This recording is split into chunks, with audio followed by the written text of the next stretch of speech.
beat maker. He's the beat maker. He's the beat maker. He's the beat maker. He's the beat maker. He's the beat maker. He's the beat maker.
Hey, Twitch chat, there you are. What's up? We're back with another stream.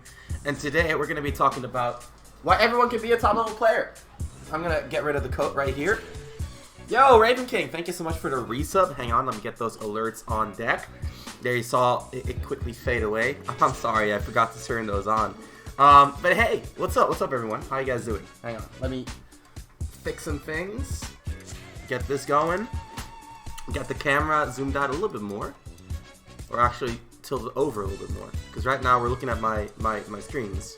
We're even seeing my OBS like right there. That shouldn't happen. Even me? Oh my god, even me? Are you saying that little me can be a top level player? Ramses, you're just trying to get me to buy your coaching. You could be right. You could be a little bit right. Let's see. Let's zoom out a little bit. There you go. It's clickbait. It might be. It might be.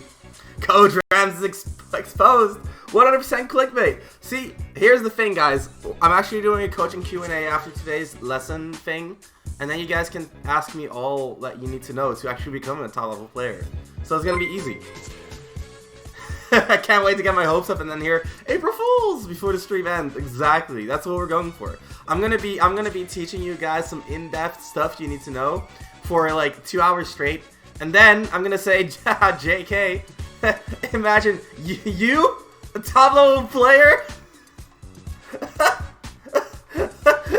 April? No, I'm just kidding. We're good. We're good.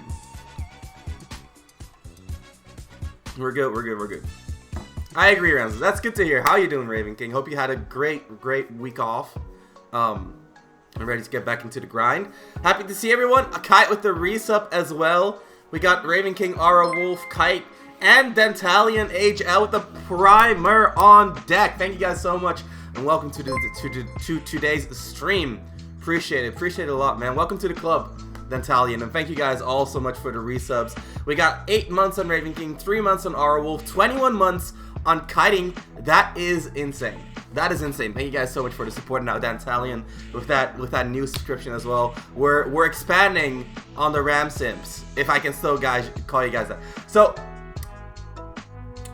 I think we should call you guys the Famsies. What do you guys think? Because I think Ram Sims might be a little bit too much. So instead of saying Ram Sims, we can say the Famsies instead of Ramses. What do you guys think? The Famsies. I think it's nice. That's a good compromise, exactly. The fat like this, like fam, like family, the Famsies. Okay, raised eyebrow. Okay, well, negative reception. The Famsies. The Famsies sounds good. I'm Italian and I cannot speak French. That is gonna help. That's gonna make it harder. The Fames. The Sass Fam. Hey, I like the Sass Fam too. What about the Ram Fam? I like that. The Ram Fam. We can be the Ram Fam. That sounds good. That actually sounds good. I like that. Not the Ram Ranch. We're not gonna be the Ram Ranch. The Ram Fam. The Ram Fam. I like that. I like that. Join the Ram Fam. I think that sounds good. I think that sounds legitimately good. New marketing strategy. Just change the name of my subscriber base so that every single time people are like, oh my god, I'm part of the new family. That's funny. Zentaka with the subscription as well. The first month. That's awesome. Thank you so much, Zentaka. I appreciate that. See, and there it is. There it is. Ha, you top level player. Don't start memeing that clip. You guys are gonna make me lose customers. For sure. I'm gonna. Okay, guys, let's take a look. Let's take a look. How poorly contextualized is this clip? We're gonna find out. Anyway, it's too late. Imagine you, a top level player. Okay, well, I mean, I'm definitely not gonna get a lot of new fans out of that. Yo, Camden with the sub. 17 months of the primer coming in hot. Thank you so much, Camden. Well, dude, we got all the people coming back in to resub today. Appreciate that so much. Appreciate that so much. Oh, that is a good clip. That is a good. Imagine that should be your sub notification sound. It should, dude. It should be like a soundboard for a tournament. Like if someone wins and you just get to play like. Okay. You guys are you guys are horrible. Okay, I'm gonna save the clip. We're gonna be using it somehow. Fiendish with the monthly pinned. Oh my goodness, you guys are horrible in the best way. All right, so next webinar is this clip. All right. So let's get the music back on actually, because we're gonna be talking for a bit, and let's not just have the sound of my voice and have a little bit more than that. So we'll watch the HelloFresh advertisement because it's in Dutch anyway. You guys don't know what the fuck's going on. It's food. Well, I agree. So we're gonna be doing today's lesson, and then afterwards we're gonna be doing a little bit of Q&A. So if you guys have been following me for a while, you know that I do AMA threads on Twitter where people can ask me basically anything, and I'll do my best to help them out. And we're gonna be doing the same on stream today after our little bit of talk about why anyone can be a top level player. So look forward to that. If you have questions, be sure to prep them. But for now, let's talk about this. Yo, Draymond streams, thank you for the follow. Let's get into today's topic. So, why anyone can be a top level player. So, I legitimately believe that anyone can be a top level player, but I know there are a lot of people that disagree. So, first of all, I'd like to hear what chat has to say, because that's kind of like it's how we've been starting these streams for good reason, because I feel like like a lot of the counterpoints that I have are based on what I interpret other people to think, but it's not like based on an exact point. So if you disagree, then I would like to hear what you think is kind of like the inherent struggle that people have.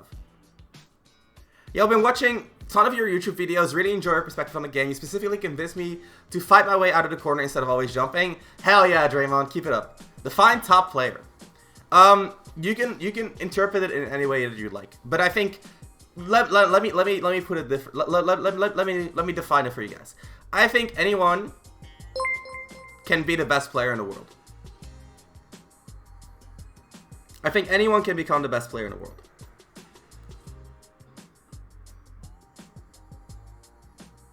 Thanks for the follow, Ipatite Laska. I butchered that for sure. Welcome. Hey, what's up? I butchered that. I know I did. You a top player? No, okay. Don't worry. All right. That's interesting. It is a bold statement. It's just a matter of time invested, isn't it? At least after attaining a certain amount of competence. What about a blind person? Okay, that is fair. Okay, so like, let's say anyone. You're right, Fiendish. You are so British. Anyone is anyone without a major disability. Okay? Let's put it that way. Anyone without a major disability. Because you're right. Because I do think is playing Joker a disability.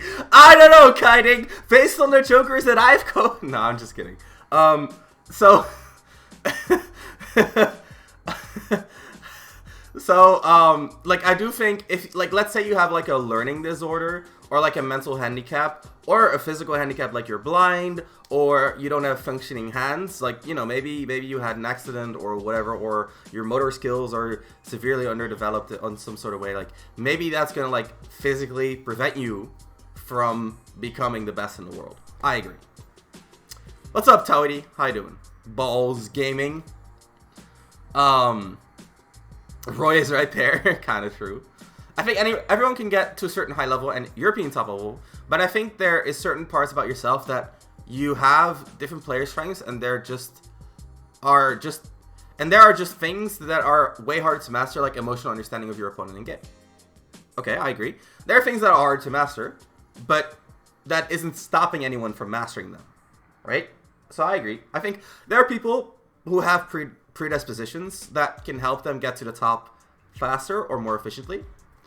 But I don't think that means that other people that means that other people cannot get there, right? Okay. So let me ask you guys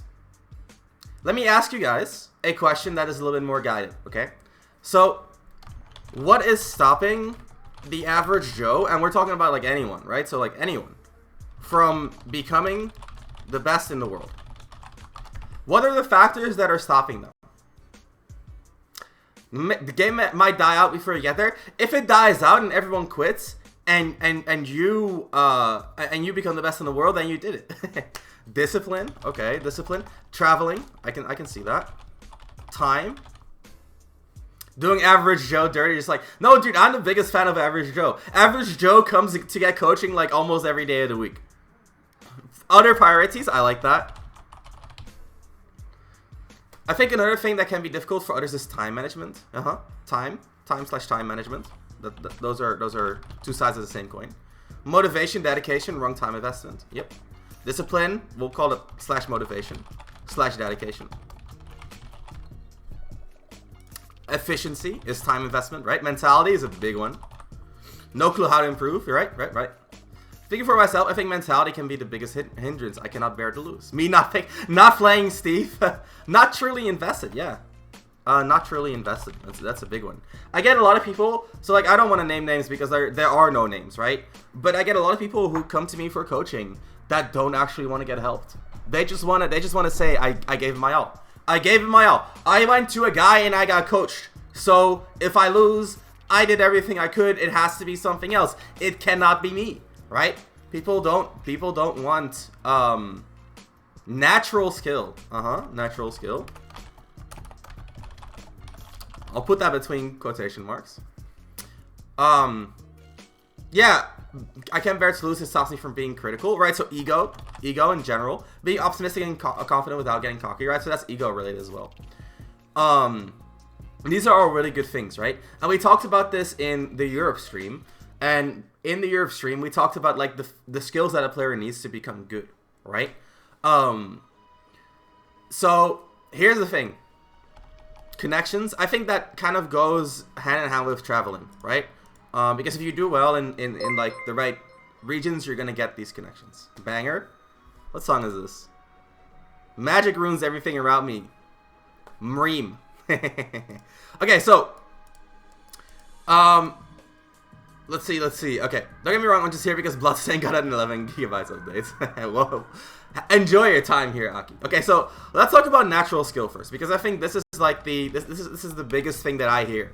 So I know my chat is different because I cater to a certain audience, but something that I hear a lot on Twitter, for example, and even on like, you know, other social circles, is the idea of like natural skill. It's like, hey, like I cannot do it because like I don't have the talent that Leo does. And to this day, I am looking for evidence of talent. I'm looking for evidence of talent. Because I legitimately don't think it exists. There's a book that I have. Let's see if I can find it actually. There it is. See guys, I'm off stream, but I'm still entertaining. Look, this book is called Peak. It's mirrored, so it's called Kyop, but it's called Peak normally. And the subtitle is Secrets from the New Science of Expertise, which is clickbait because it's not very new. But it you know, clickbait, you know.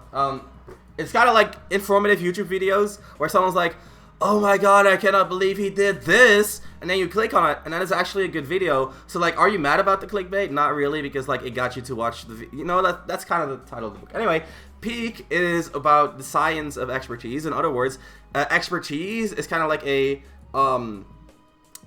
field of study within psychology that is about the journey towards becoming an expert. So becoming an expert, expertise, right? Kind of that aspect. And Peak did a lot of research into how you become good at things, as the title implies. And one of the things that kind of came up is that, like, you know, talent doesn't have a lot of not even a lot of how do you call it? It doesn't even have a lot of evidence in terms of like, you know, practical examples. So it's not even like, if you take, for example, Mozart, right? Mozart generally seen as the prototype prodigy of his time, of the world in history. Mozart's dad was a very fanatic pianist. He would teach Mozart from like the earliest age possible to practice piano, transcribe other pieces, work on his art. He basically got that shit stumped into him from an extremely early age, as did his sister, by the way, who was also extremely talented at piano, but was a woman, so didn't get any publicity. So that's kind of like a lot of it is like, where we see prodigies, we kind of don't see the story behind the prodigy, right? That's kind of like my point of view. And I think like even empirically, so that's what I was looking for, there's not even a lot of empirical evidence for talent. So a lot of people look at like MK Leo or Light and they're like, they just do things that other people wouldn't do. They have a certain sort of insight that you just cannot develop. And I'm like, no, that is not how it works. How old was MK Leo when he won his first tournament? I think on Tweak Talks recently, he told us that the first tournament that Leo won was a Brawl event, which was the first event he ever attended, when he was 7 or 8. Yeah, exactly. It's crazy. He literally played, he played the same game as I did, but I was 16 and he was 8, right? So there is actually a little bit of, with Grenade-less Snake, exactly. So there's actually a bit of talent that does exist, okay? So that all aside, there is an aspect of talent that is kind of like true, like almost objectively true. And that is learning things as early on in your life. So we have to get into the idea of neuroplasticity. So this term basically means the brain's ability to modify, change, or adapt its structure and function, right? So basically, how quickly does your brain adapt? How good are you at turning new information into like natural something like muscle memory, etc. And I don't know if I can find like a curve. Let's see if I do. Yeah, so as you can see, a lot of the neuroplasticity, damn, there's different graphs all around. The thing is, we'll just ignore this.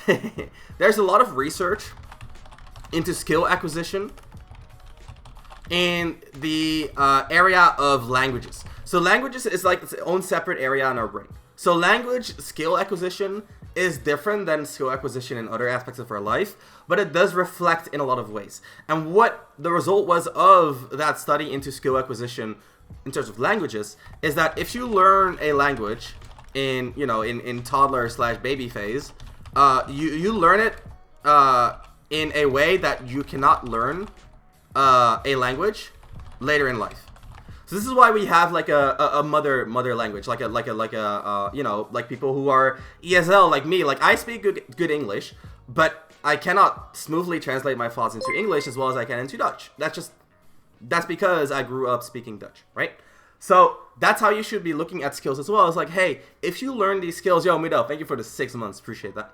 In this like early stage of life, you can learn things in a way that is more ingrained in your brain than other skills. Now, here's the caveat, right? This is me giving the talent aspect of the discussion as much credit as I can.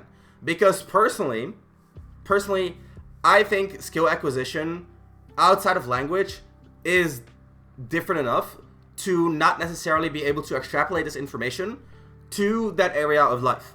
So,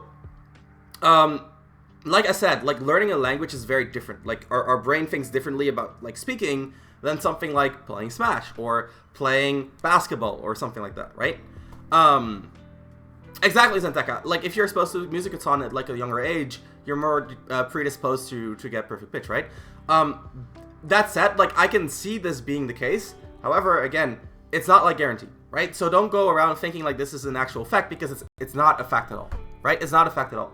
This is a possibility. It's possible that like what talent is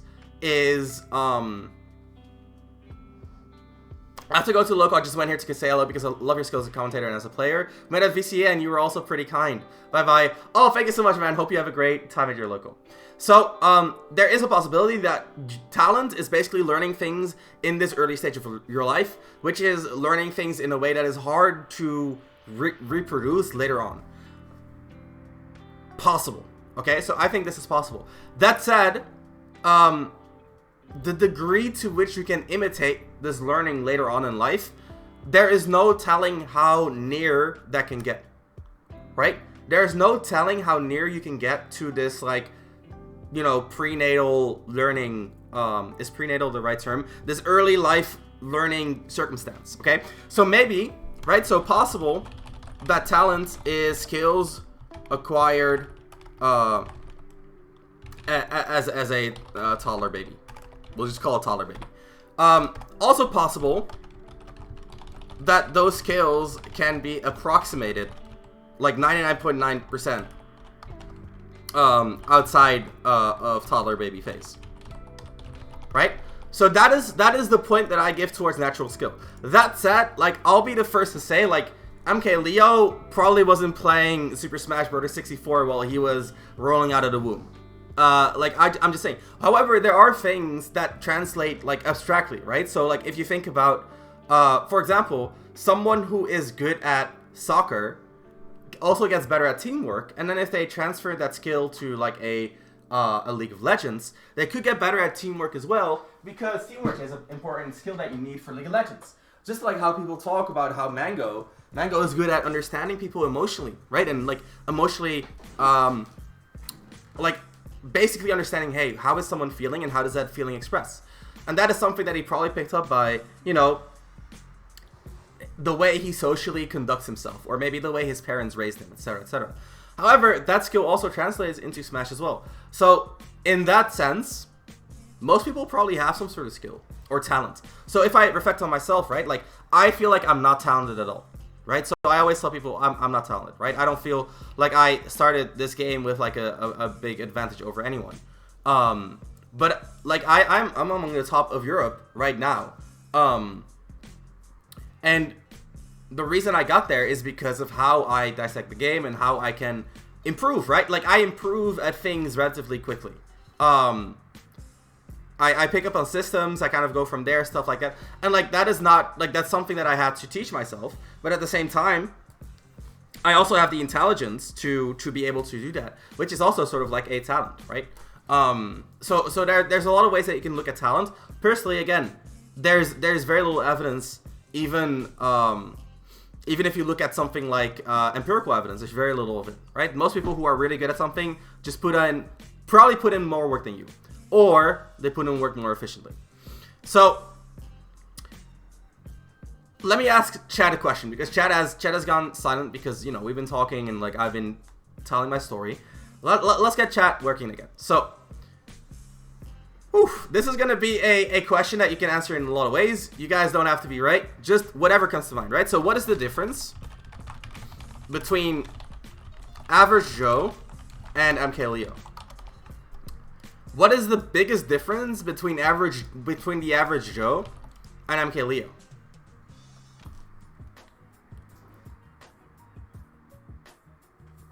Experience. See, that's one I hear a lot. Experience, hours. Adaptability. Game understanding. Years of deliberate practice. Yeah, that's experience, right? Dedication. But dedication leads to wine. We'll talk about it. Adaptability, consistent mindset. He's Mexican, right? Average Joe is not Mexican. That's very true. Everything of the above. More awareness of game variables. That's a good answer, but that kind of goes under game understanding. Insane autopilot and subconscious application of skills. That's a really good answer as well. He knows how to beat other players. I know how to beat other players. I actually do. Consistently true. Didn't play Smash since he was young. So, let me ask you guys, okay? So this is gonna be like let's go down the road, okay? Let's say we take average Joe. He goes like 2-2 at his locals, and we give him the experience that Leo has. Do you think average Joe becomes as good as MK Leo? Right? If AJ has the experience, does he reach Leo level? Why not? Why not, chat? Why does he? Why is that not enough? It's a combination of all the factors. Okay, so it's not just experience. So what I'm getting at is more factors. He has the experience to pick Steve. True. So this is what I'm getting at, right? These are all factors that play into why Leo is better. But what you guys are missing is what this leads to. Because at the end of the day, this game, right? Like this is gonna be very this is gonna be like it's gonna sound very like cut and dry, but it is kind of cut and dry. This game is just a series of decisions, and you get better if you make better decisions. So I'll give you an example, right? There's a player in the Netherlands who has by far the most game time in this game out of everyone in the country, even more than Mr. R. But he's not really near that level. And the reason for that is that experience alone doesn't do anything. And the reason for that is that like understanding the game doesn't do anything. And the reason for that is that dedication doesn't do anything. And the reason for that is that mindset doesn't do anything. The thing that you need is you need to make better decisions. And some players, they need 100 hours to practice something to be able to understand it. And some people can do it in 20. And some people need 1,000 hours to play a matchup before they understand it. And some can do it in 10. Right? And some can do it with only VODs. And some can do it without even VODs by just thinking about it. Right? At the end of the day, all you need is you need to start making better decisions. And where does better decision making come from? It's game understanding. I think this is kind of like the golden answer. It's game understanding. Daigo practiced 16 hours every day in arcade until he hit a plateau. That makes sense, right? Like there's nothing wrong with being slow to acquire a new skill. Like if it takes you 10 hours and it takes someone else like 3 hours, that's not a bad thing at all. But what that does tell me is that maybe you need to start approaching your practice in a different way. Anyway, that's kind of like an aside, right? So at the end of the day, game understanding is the underlying underlying driving force between making better for making better decisions. That's why my coaching is structured the way it is. When I coach someone, my goal is never to get that, like I'm never gonna tell someone what the better decision is. I don't look at a situation, I'm like, oh, you went for a jumping aerial? You fool! You should have run up and grabbed him. Why didn't you grab him? That's not the answer. Because like that's me using my game understanding to make a decision and then like telling you to make the same decision. But you cannot reproduce more out of context clips. Thank you guys. But you guys cannot reproduce that decision if I just tell you what to do. That's just facts. That's just facts. Like because I'm not telling you how to make the decision. I'm telling you what decision to make. And that is why my coaching aims to help you understand why you should be making that decision.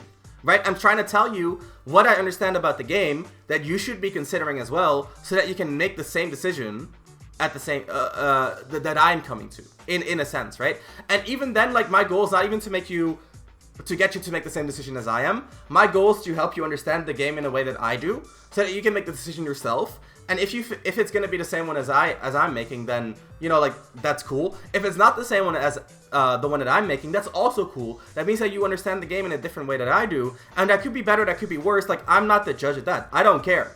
I just need you to be aware of this factor in your decision making that you're not factoring in. I think people also tend to underestimate execution. Spargo can do Lafabo hundreds of times on his first try. I mean, yeah, fair enough. You should do for April Fools. maybe. You should hear what Muta King says. He calls people stupid and noobs for bad decisions. That sounds horrible. Honestly, that doesn't sound like a very pleasant learning experience. As it starts telling players to practice 8 hours every day. I'm the opposite. I never tell people to practice more. Unless, like, if you want to become, like top 10 in the world, like, you better put in the hours that match that dream, right? But overall, simplifying improvement to better decision making, I think, could go a long way for a lot of the community. I agree. I think Music King says it in a funny way. He does. He's pretty funny about, but it still doesn't sound like a pleasant experience in terms of learning, right? But yeah, I feel like a lot of coaches work that way. They're like, hey, I see that you should be making this decision, and I'm gonna fix this webcam. It's drifting off every single time. Yeah, LS is kind of similar. I don't like NS either. It's kind of like entertaining sometimes, but yeah, like a lot of coaches are like, oh, you should be making this decision, and then they just tell you what other decision to make, but that doesn't help you improve at all. It's kind of like, you know, it gives you a little bit of information on like you should be picking another option, but it doesn't tell you how to make better decisions at all. It doesn't make you a better player at all, right? And I know like that's kind of the thing. So I'm gonna like this is for real, right? So I don't mean any disrespect with what I'm about to say, but people who are on the autistic spectrum work better with concrete instructions. So someone like Music King prefers to play the game in a way of, if I'm in this situation, I should do X. It's a very concrete, like, it's a very concrete rule, very concrete instruction, right? Like, in this situation, it is better to go for a grab. And there's nothing wrong with that. That's just the way that they like to work. However, if you want to approach the game from that perspective, you're going to spend a lot of time trying to figure out every situation individually. And again, that's not a bad thing, but I don't think that is effective improvement. So you would say they rush to understanding information of the student without giving them a chance to learn? They're not giving them a chance to learn. Not at all, in my opinion. As someone who's on the spectrum, I agree. I'm glad to hear that, because I feel like this is a sensitive topic, and I don't like I'm personally on the, like, I have ADHD, so like I'm on a spectrum as well. Because ADHD is a spectrum as well, right? Where you either are inattentive or hyperactive or both, right? And that just changes the way that your brain works, and there's nothing wrong with that at all. But it's important to like understand that when you're picking a coach as well, because maybe the way that Music King describes like every situation individually works better for you, or you find it more pleasant. But like personally, I don't think it's the fastest way to improve. I think it's better to get an understanding of the concepts and the variables that you're taking into account when making a decision, and then using that as a basis to get better at making those decisions, so that you can apply it to more situations than just the situation in front of you. You can drag a horse to water, but you can't force them to drink. Exactly. Telling someone to do something and telling them how to think about a situation are very different skills indeed. I'm also on the spectrum. Apparently I didn't find out until recently. Well, that's, you know, it's good that you found out. I want to test out clinical interviews for Smash. They work well in math education, but I think that's close to what you're describing. I think so as well. So yeah, like again, I'm not trying to talk down on any other coaches, because coaches, like, they teach in a way that the game makes sense to them. So someone like Music King, who is on the spectrum, might teach in a way that makes sense for people on the spectrum. Whereas me, who has ADHD, I am more inclined to think about how systems interweave. And my coaching in general, from what I've noticed, works well for people with ADHD, right? Because they like to, they like to puzzle, right? That's basically what it is. It's like, oh, I got all these factors and I got to combine them in just the right way, and then boom, we get like a good solution. That's basically the way I approach it. But from what I've learned, I also feel like this is the more effective way to learn, because again, at the end of the day, the game is a series of decisions. You got to make better decisions, and when you make and the way you make better decisions is by understanding what you need to factor into your decision making, right? And that's a lot of what skill comes down to. That's the thing I really like about your coaching. You give me the space to develop my own understanding, which allows me to answer these sort of situation questions on the fly within a match, instead of wasting mental energy on memorizing each individual interaction. What's up, Panda? That's awesome to hear, Fiendish, because that's exactly what I'm going for. And like the risk of it, the risk of it is that I love seeing your Punish game on the Beast Coast episode on Cloud. My Punish game? I didn't actually see that. What's up, Sky? So the risk of it is that I can tell you what you should be factoring into your decision making, but then you probably don't actually know how to do that. That's the thing. Like, you understand the idea, but you don't have the skill to do that. So telling you to instead go for a grab, you can implement that immediately. But telling you to think about it in a different way, you're gonna have to figure it out yourself. So the risk of my coaching is that your results will not manifest on the short term. But The pro is that when they do manifest, they are because of what you did. That is why if someone tells me, hey, thanks for the coaching, I like off first at my local, I'm like, yeah, you got first at your local. You did that. I only told you what you should be considering, and then you worked out what that means for your character, for you as a player, for your opponent. Exactly. When it clicks, it clicks. Okay, so this is where we get into the second topic of skill versus talent. So let's actually move on with the topic, right? And that is efficiency. So the biggest thing that people see as talent, people often confuse talent for efficient learning. So you take someone like Spargo probably spent way more time or way less time on Smash than I have. Because just by age, I've been playing this game for way longer than he has. You know, I've been grinding. He probably has more hours into the game than I do. Or I probably have more hours into the game than he does, right? But he's better than me. And what's the reason for that? It's not because he's more talented, it's because he's improving more efficiently, right? So this is where a lot of the things that you guys talked about comes in as well. Like context, right? Like social context or traveling. Or, you know, your ego, stuff like that, right? So traveling, like region, and context, like, you know, people that you play with, etc., etc. So efficient learning is probably one of the most important factors into becoming a top level player, because like Kite said, like a factor in this is that like maybe the game dies before you become a top level player, which is true. So you got to get there efficiently as well. So I heard somewhere that people who play a lot of video games are better at problem solving than they are at finding the tools needed for problem solving. So giving them the tools is better for than solving the problem for them, which is what coaches should do. And I kind of agree on that. That actually makes a lot of sense. Like, gamers focus on solving a problem, but games often like present you a problem in a very matter-of-fact kind of style. So understanding, like giving them the tools to actually identify problems more effectively is more important than solving the problems, because they are trained at solving the problems anyway. And I think in that regard, I actually do pretty well, if I do say so myself. He said he was VOD reviewing a ton during quarantine after every tournament he played in. Exactly. I completely like his executive function. Makes a lot of sense. I think a lot of us do. So a lot of what comes into play with your efficiency is your mindset. So this is another thing, right? If we can dumb down the game to saying like it's a series of decisions, you gotta get better at making decisions, then what is stopping you from getting better at making decisions? It's all mentality. Mentality is the only thing stopping you from making better decisions. Before the best at giving the tools. Awesome. Thank you so much, man. Appreciate that, Duify.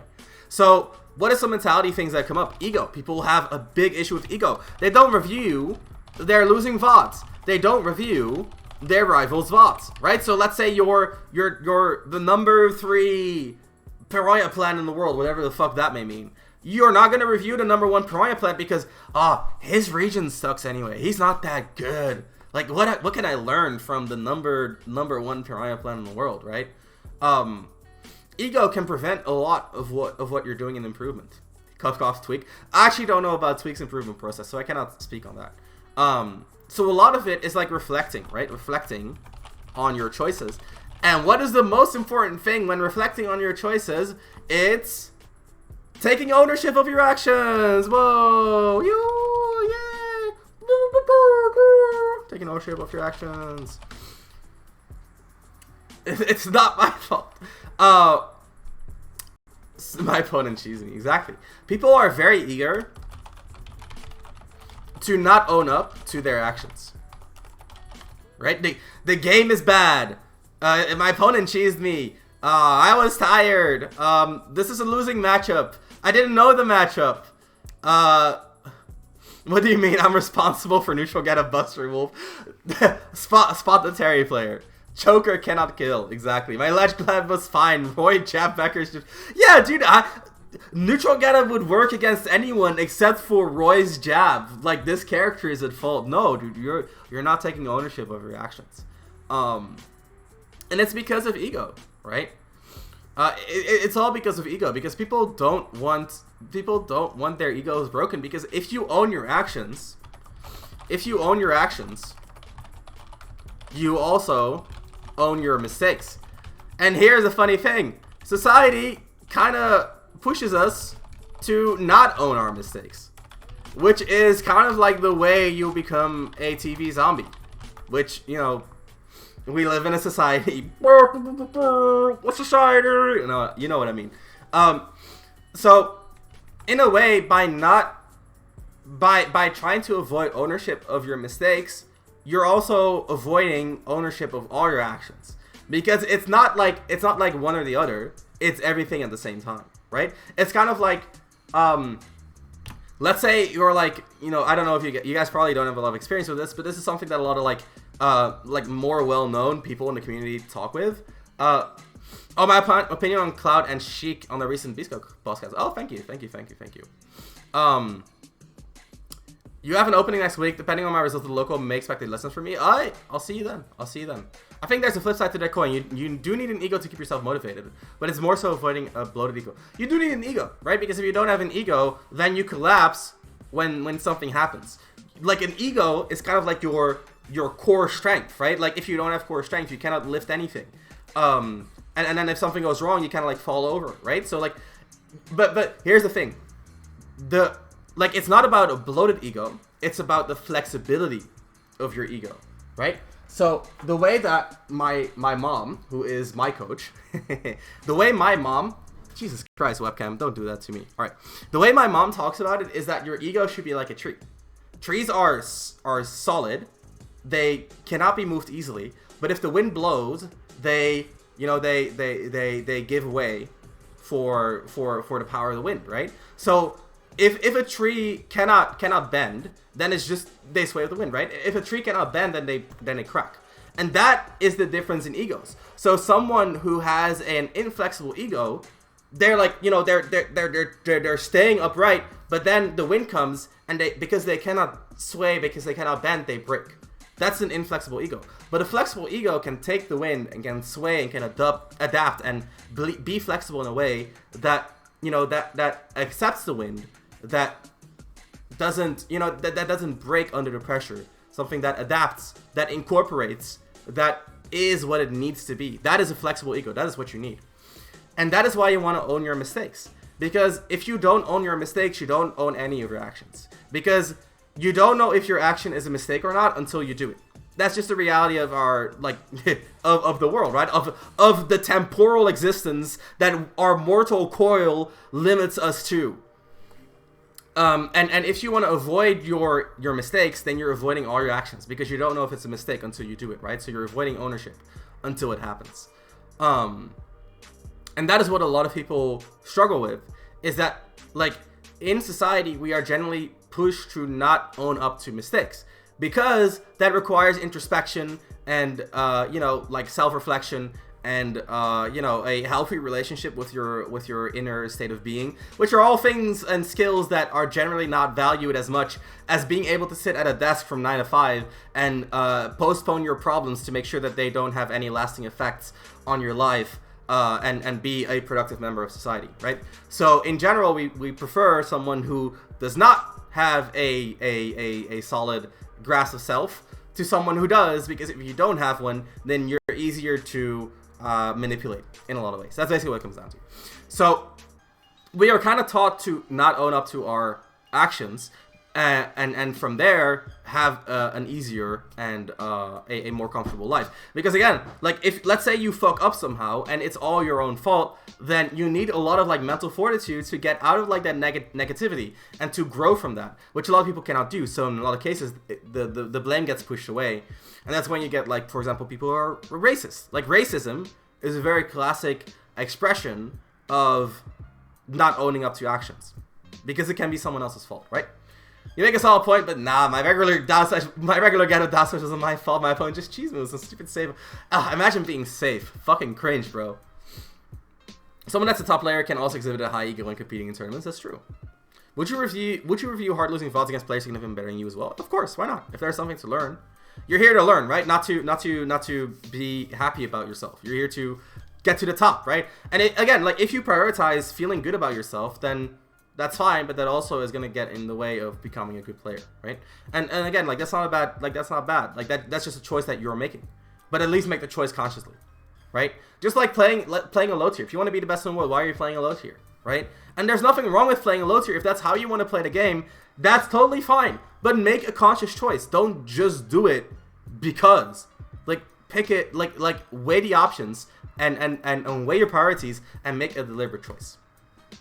Anyway, so a lot of it is ego, reflecting on your choices, and more stuff, right? Like we talked about, it's stuff like, you know, how you feel about yourself, you know, your insecurities, stuff like that. So yeah, like the more you can streamline this, the more efficiently you'll improve, and the more efficiently you'll improve, the better you'll get. There's one thing that is the hardest, and that is intelligence. So this is the subject that I actually normally avoid, but since we're doing a talk on why anyone can be a top level player, I think it's worth addressing.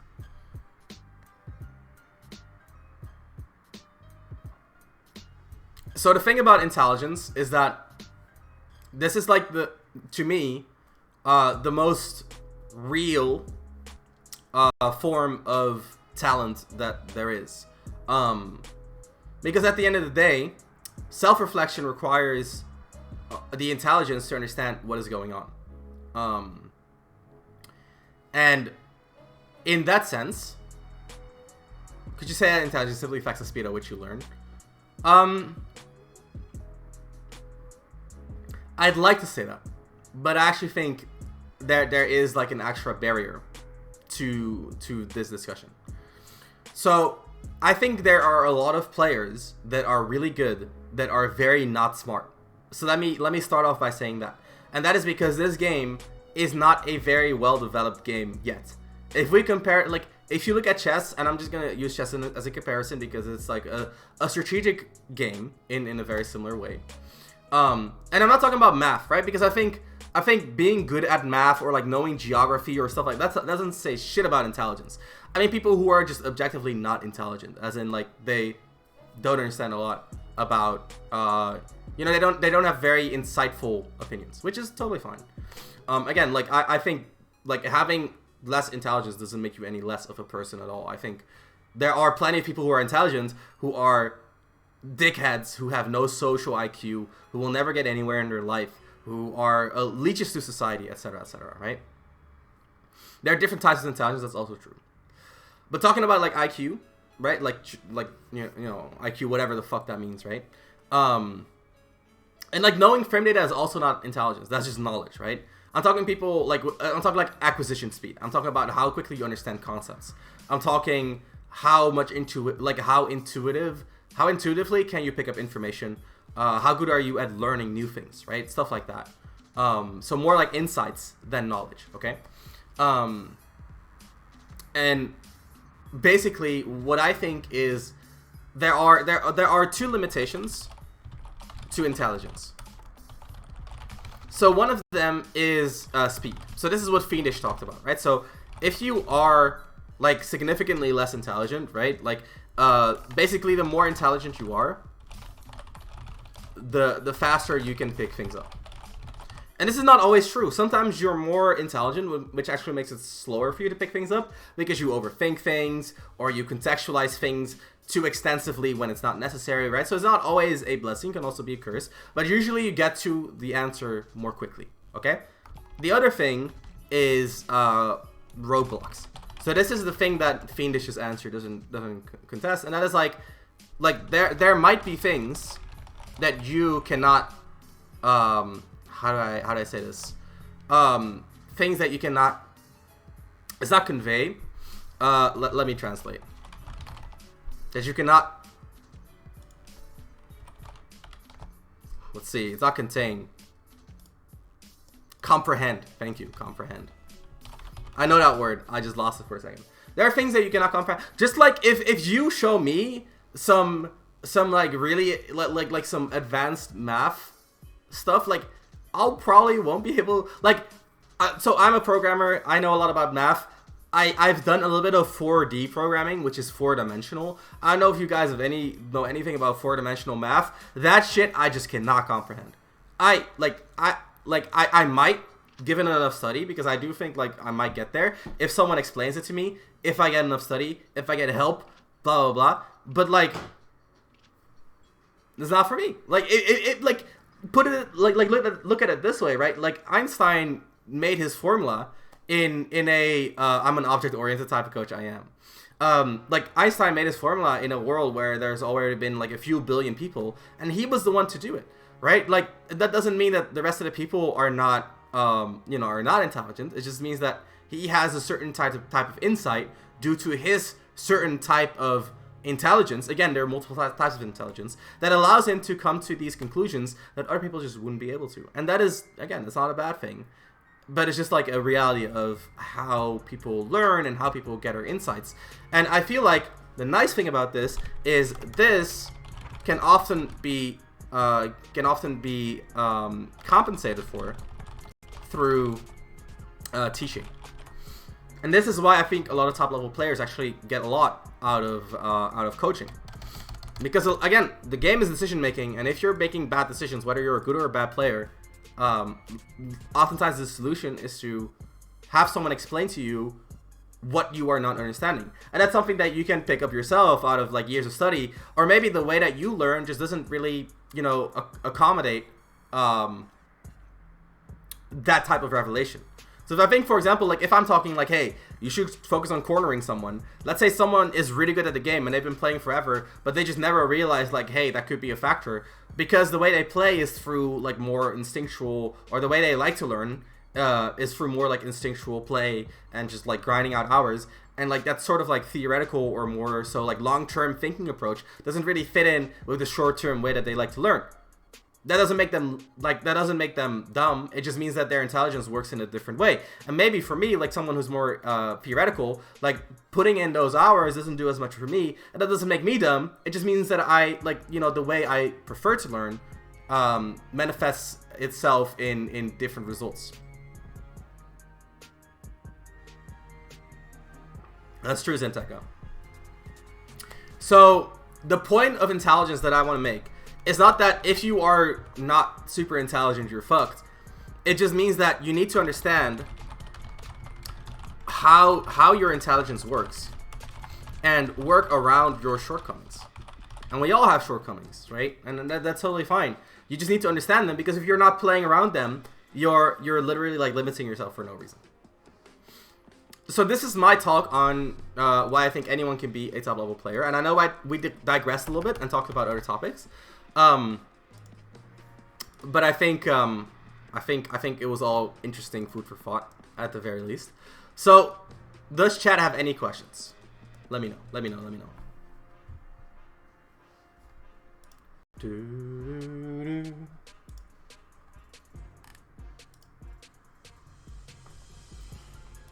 Chat is silent? This is insane. About this specific topic, yes. Can't say I do. So everyone now agrees that anyone can be a top level player. I have one, but I forgot. Chat is thinking. Imagine that. LOL. Imagine thinking. On a Ramses esports stream? Couldn't be fucking me, bro. What's up, Raven King? Honestly, not right now. I'm kind of losing focus since I also got Genshin on the side. How do you find out how your intelligence works? A lot of self-reflection. When do you say April Fools? Chill out, Kevin. What's up, Sage? Thank you for the resub. 14 months. It was nice meeting you the other day, by the way. Welcome. Why do some people find it almost impossible to overcome mentality struggles? Probably because you don't have a lot of personal development. So we can talk about this. This is crazy. So, last second listening. April Fools, bitch, and... Okay, so, Luvinger's stages of ego development. We searched this before. No, that was a Firefox suggest. Let's see. Oh, we actually looked at this before. I want to find the right link. Is this the mousetrap? Right. So Luvinger made the system, which is it basically talks about the stages in which your ego can be developed. In other words, how mature are you? That's basically what it comes down to. And he researched this by doing a questionnaire. I'm gonna make this bigger so you guys can read. And they basically she made people complete sentences like, my main problem is being with other people, think I like myself. Basically get an insight into how someone's ego is developed. And what you can see is that there's various stages that we go through in life. So there's the pre-social symbiotic stage, is basically, when you're a baby. Then there's the impulsive stage, this is toddlers. And then there's the self-protective stage, which is early and middle childhood. But some individuals remain at this stage throughout their lives. So let's say you're at a point where you struggle to overcome your mental issues. It could just be because you're not like for some people, it could just be that the stage at which your mentality is, your ego is at, because this is not ego in a sense of like, you know, your ego that we talked about before, but more about your self-development, right? It just might not be developed enough to understand yourself well enough to fix your mental issues. So people like this are, for example, like exploitative, manipulative, hedonistic, opportunistic. In other words, very, very short term, right? Then you got the conformist stage, which is the fourth stage.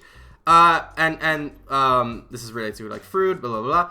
And this is a common stage later in elementary school and in junior high. However, a number of people remain in this stage throughout their lives, blah, blah. This is basically like trying to fit in with people. I can link it in the chat. What is it called when a player gets mad at them constantly? That's called insecurity, and they're looking for you to basically tell them that they're not trash so that they feel better about themselves. And then we get to the fifth stage, and this is the self-aware stage. This is the stage that is most common among adults in the United States, which is crazy. This is actually crazy, because this is the fifth out of 9 stages, and this is the most common stage in the United States. Which is, you know, an increased but still limited awareness of deeper issues and the inner lives of themselves and others. Increased but still limited, right? This is crazy. But this is where a lot of people kind of end up in. These are the TV zombies. These are the TV zombies, right? Then you get to the conscientious stage. This doesn't have a building, and this is where, you know, you get more self-evaluation, more self-criticism. It values responsibility, achievement, pursuit. Anyway, you guys can all read this. I linked it in the chat. And then again, like these the 7, 8, and 9, these are rare. So this is where you get to like rare stages. So like if you're in the 6th stage, you're actually at like a pretty good place. But then 7 is individualistic, so this is like the focus on relationship, although achievement is still valid. So the nice thing about these descriptions is that if you read these and you relate to what they're saying, that it's probably a stage that you're in. Which also means that if you read something like this final stage, we can read this together. The ego shows wisdom, broad empathy towards himself and others, and a capacity to not just be aware of inner conflicts like the individualistic ego, or tolerate inner conflicts like the autonomous ego, but reconcile a number of inner conflicts and make peace with those issues that will remain unsolvable and those experiences that will remain unattainable. If that sounds relatable to you, then you're in like the top like 0.01% of all humans on the world, probably. Because the integrated ego finally has a full sense of identity of what it is, and at this stage it is seeking to understand and actualize its own potentials and to achieve integration of all those multifaceted aspects of myself, of itself, that have become increasingly vivid as I've moved through the preceding stages. Like this is all the integrated middle, the rare autonomous middle. This is something that to me is also like not relatable. Like there are a lot of inner conflicts that I have not made peace with that are still like, because like if you have made peace with your inner conflicts, then you don't get mad, because that frustration is often a expression of your inner conflict, right? If you get frustrated at something else, at this stage you realize that your anger or your frustration that you aim at something else is always a reflection of your inner strife. Because like let's say you get angry at like, I don't know, like maybe you're traveling to a tournament by car and your car breaks down, you get angry. Like you get angry at your car, but like the car just is. The way that you react to it is all a matter of your own brain and your own conflict, right? And your inability to reconcile your experiences, your hopes, your whatever with the reality, right? So like this is like Dalai Lama stage, basically. This is like Dalai Lama stage. There's very few people that you'll ever meet that are at this point. And then like even 7 and 8 are like super rare. So if someone really struggles with the mental aspect of Smash, of improvements, then they're probably not at a stage of self-development where they can properly reflect on their inner workings. And that's okay, because we're all somewhere on this scale, and probably not at like Dalai Lama stage, because if I was at Dalai Lama stage, I would start a cult, not a coaching company. But yeah. Isn't intelligence only the things you remember? No, that's knowledge. If Leia can win with Byleth, does character choice really matter that much? At this moment, not as much, but the more the meta progresses, the more it's going to matter. How can anyone be the best when hypothetically everyone else is also trying their best to achieve the same thing while putting the same effort? Because of efficiency, because most people don't actually put in their all. So, for example, when Void tried to get to the top of Smash 4, he actually came out of, like, nowhere and became really good. He put in 60 hours a week. Other people did not. He actually got a coach to help him out, Charles. Other people did not. So people can put in more effort. People can put in more efficient effort. People can use their uniqueness to get to the top. Stuff like that all helps. So, like, for example, a piece of uniqueness can be playing Steve.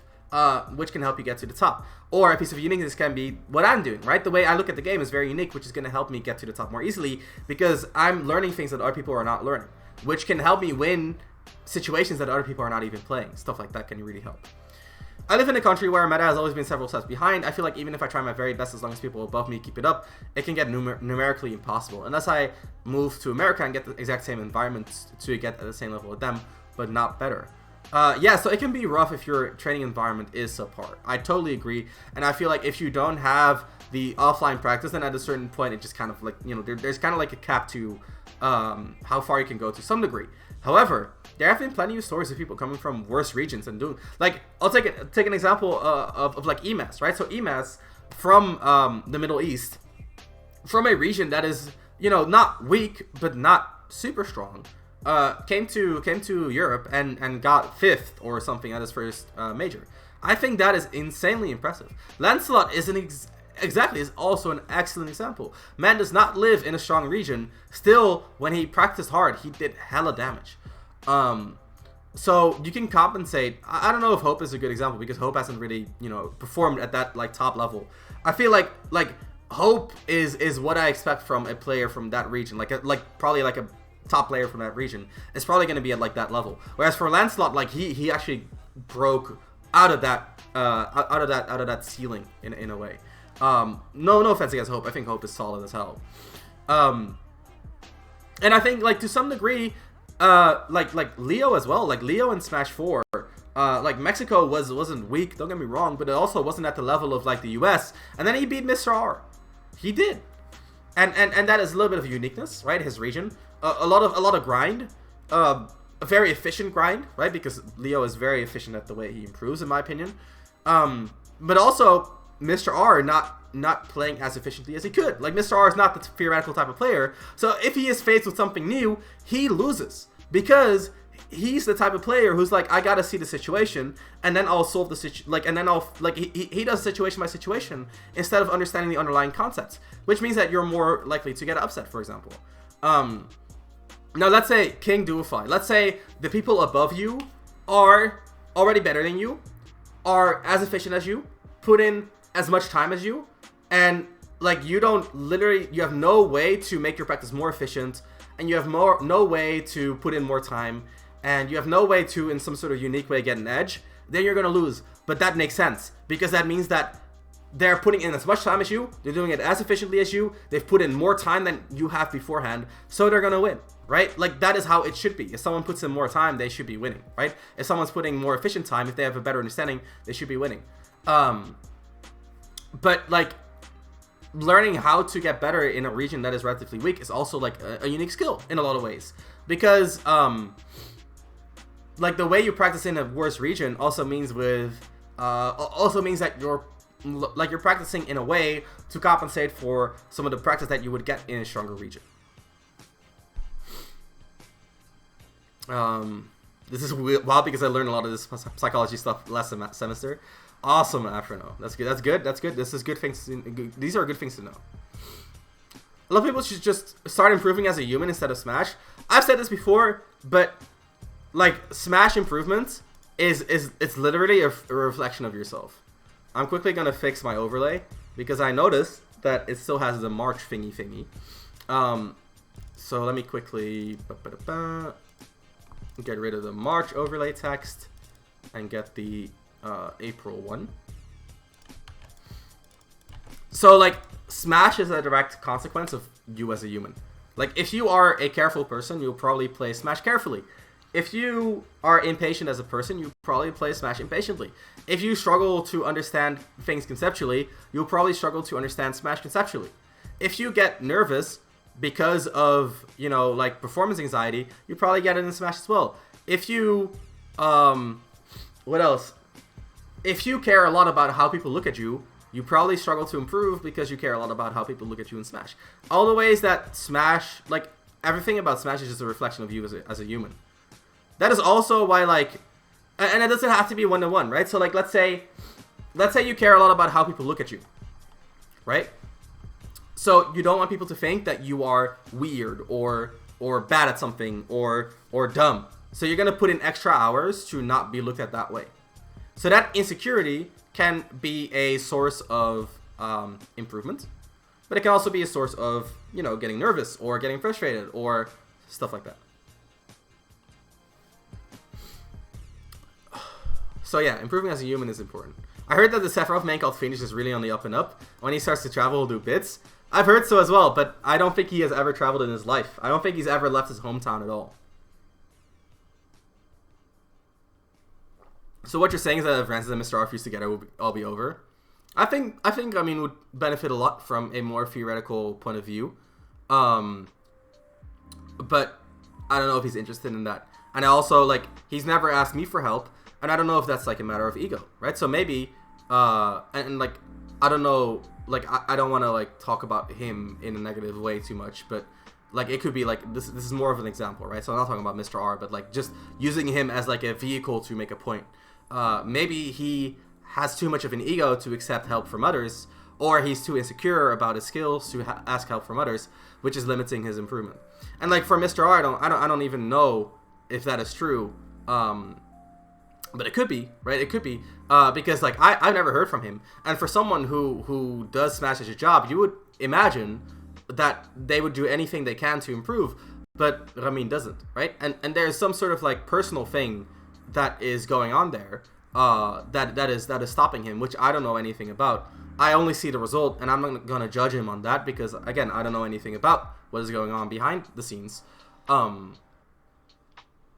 But that's kind of like the way I look at it, right? I'm looking at like the human aspect behind what is happening.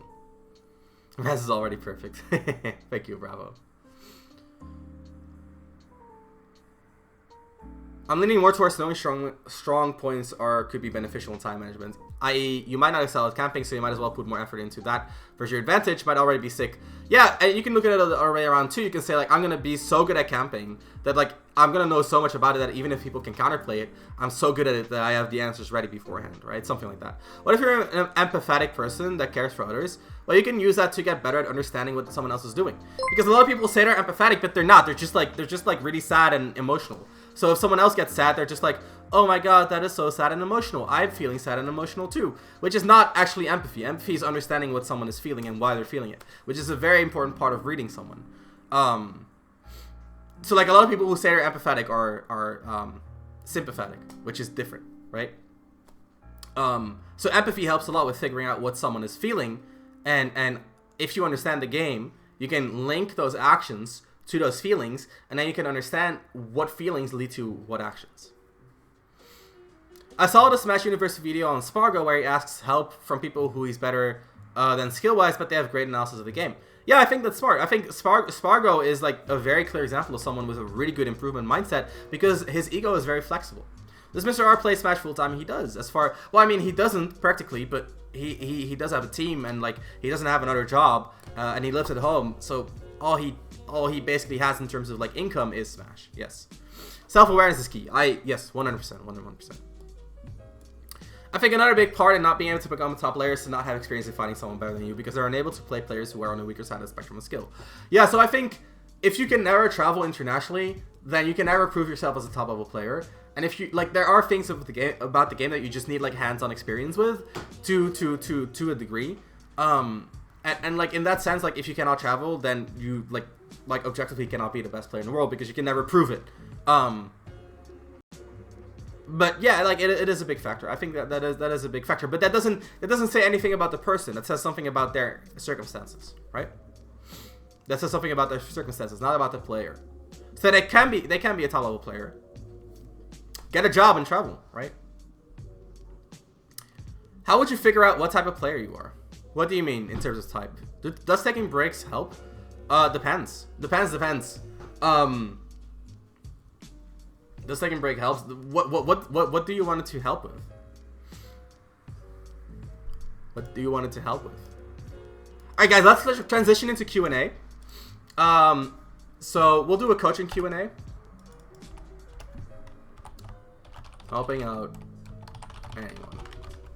So we'll do coaching Q&A, and we'll just hang out, and you guys can ask me a few questions, and I will tackle them, and we'll go from there. So doing a coaching Q&A right now. Join in, ask your question, and I'll help you out.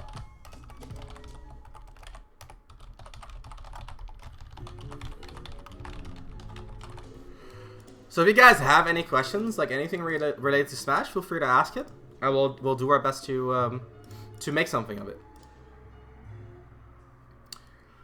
So how you approach the game, basically, I'm way more theoretical than my peeps, but that doesn't necessarily mean I'm a theoretical player, if that makes sense.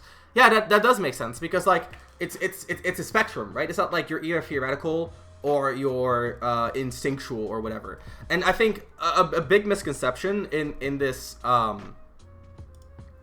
so hang on, let's do this from the top, right? So you can be more theoretical but not be a theoretical player, because it's a spectrum, right? So it's not like you're theoretical or intuitive. You're always a combination of both. And I think that's why like those sorts of distinctions are very toxic, because what they kind of reinforce is the idea of learning styles. Like learning styles, I don't know if you are familiar with learning styles, but it's something that is very common to teach in for example, like teaching professions, right? So elementary school, you got to learn different learning styles. Like some people learn visually, some people learn kinesthetically, some people learn auditorily, some people learn through reading and writing. This is bullshit. This is absolute, like this there was what I think like 1 or 2 researches into this forever ago. They were really faulty. They have since been debunked. There are no learning styles, for as far as I'm aware. So when you say I'm theoretical, that is implying that like I learn theoretically, and like I'm instinctual, I learn by just playing. That is bullshit. That does not exist. That is a toxic thing to kind of like reinforce, because it means it makes people not learn optimally. It's like, oh, I don't understand theory anyway, so I'm not gonna bother with the theory. Bullshit, right? But the thing is, people don't engage with the theory in the right way. People don't get taught it in a way that makes sense by people with actual good learning like learn or teaching styles. It's not like a style, but more like fundamentals, so to say, skills, I should say. So people, like, for example, people are like, oh, I cannot do math. But the reality is, like, people, like, whoever taught you math just did it really poorly. They don't have a lot of teaching skills. That's just what it comes down to. So that's how you should think about it. So the type of player you are is actually like it like in a way it actually makes no sense. Hang on, I'm gonna quickly fix this. All right. The high school teaching funnies for sure. So there are actually no like types of players. There's comfort, but usually comfort is where you're good, right? So like if I play Pac-Man and I get my first good results by playing Campy, or I just like feel like, you know, playing Campy is like I feel more comfortable doing that, then you're gonna gravitate towards it, and it's gonna become your playstyle. But like playstyles don't really exist. There's just like optimal choices in a sense. And there's some degree to like playstyle in terms of like how much do you value the human element. But at the end of the day, you can even turn that into more of like a formula, stuff like that. So like I don't think I have a playstyle. I don't think I have a playstyle at all. Like if I look at my own game, like I'm never like, oh, I play this way. I don't play in a certain style. I don't think Cola is aggressive. I think Roy is aggressive. I don't think Light is aggressive. I think Fox is aggressive. I don't think Leo space as well. I think Byleth space as well. So in that sense, I don't think T is campy. I think Pac-Man is campy, right? Like in a lot of ways, I've never seen a player with like a very distinct playstyle. Maybe sometimes you can see it in like, you know, oh, Leffen is more methodical and Mango is more read-based. But now that the meta is progressing, Mango is a lot more methodical than he used to be. So is it really like a playstyle or just a mistake that you would identify with, which we talked about before, right? So like figuring out what type of player you are, like there is no real like type of player in my opinion, unless you can define type more than you've done so far, so I can give a better answer, because maybe you have a definition of type that I haven't considered, which I think is fair. Do you have a specific training regimen for your concept of Yomi? I do not, actually. I think Yomi is one of the things that is hardest to figure out. I have some techniques that can help you get better at Yomi. I've encapsulated those in a webinar, which I'm going to start selling soon. So keep on the lookout for that. Is it harder to become a top player if you use more than one character? Not necessarily. I don't know why it would be harder. I think it might be in certain ways, but it can also be easier in other ways. Okay, you answered your question. Okay, cool. So yeah, if you can explain to me why you believe that it would be harder to become a top level player with more than one character, then I can react to that. But to your question, like as it is, I don't know, Opie. Sometimes getting experience with someone better than you gives anime levels of inspiration to get better, and sometimes it causes an existential crisis depending on how bad my ego is. That is very relatable. I'll get to the questions. I'm scrolling down through the chat, okay? Do taking breaks help with self-doubt, not being able to trust myself and lots of frustration? I think you don't need a break, because time doesn't fix shit. What you need is you need to reflect on what is happening, what is actually going on, right? And we'll close this real quick because it's kind of distracting. Let's actually go to the big one, that biggie. There you guys. Hey, there you guys are. Hey, so if you are struggling with something, don't give it time. Try to process what's going on mentally and try to like figure out what it means to you, right? So let's say you're getting frustrated because of it. Like, try to figure out what is going on in your mind that is causing the frustration. What is the a 90-minute prank on everyone? True. What is the conflict between what you expected or like your mind and the reality that is causing the frustration? What is that conflict, and what can you do about it? Right? So time is not a healer. Time is just an excuse for people to hope to people kind of hope that things sort itself out if they just give it a little bit of time, which, to be fair, sometimes it does, but it doesn't heal anything in that sense. More questions about your sessions. You also do lessons via grinding sessions with you. I do. You can sign up and select a coaching type. Yo, actually, thank you for the follow. And it's hoping one of the coaching types that you can select is playing games, and then we can just play some games, and I'll give you feedback based on our games. If you know that you have an issue with basic fundamentals like footsies, risk reward, and RPS, is developing a game plan the best way to go about dealing with said issues? I think what you need is you need to make these things more concrete. What is footsies to you? What is the risk reward that you're going for? What is the RPS that you're playing? Make it concrete, which you could do through a game plan. And then when you have a concrete idea, you can then review your VODs and like ask yourself, like, why am I making this decision? And what about this decision is incomplete?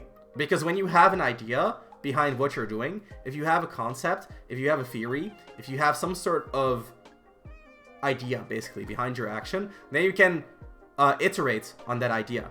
Whereas if you are just working off of instinct, then it's hard to iterate on something. If you don't make a choice based on information and the choice turns out wrong, then you cannot iterate on that choice.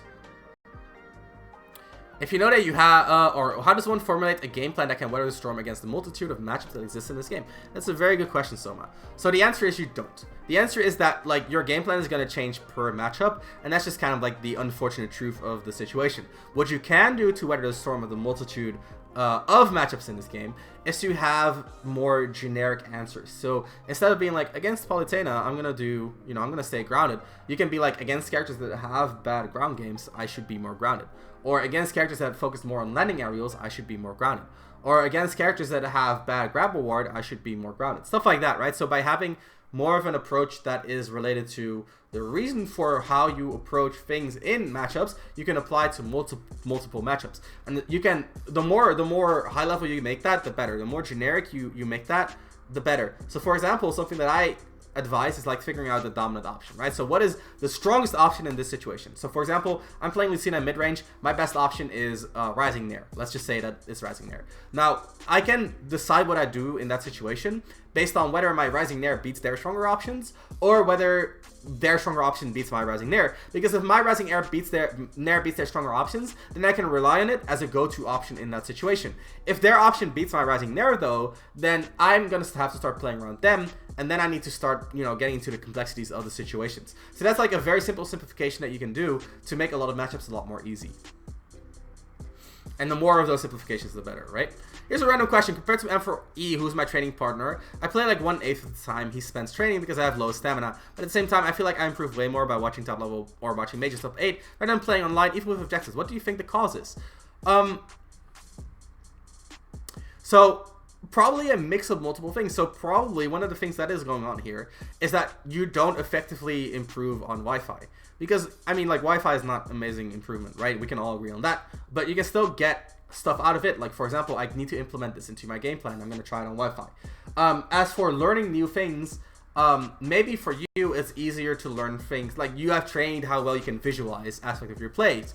Or maybe you have a better understanding of how new aspects of your play incorporate itself into your play in the context of other options that are already present in your play. So let's say I'm doing like ABC, I can add D and understand how ABC changed because of the addition of D. But maybe you're better at picking up on that because you have better knowledge of your character or of the engine, etc., etc.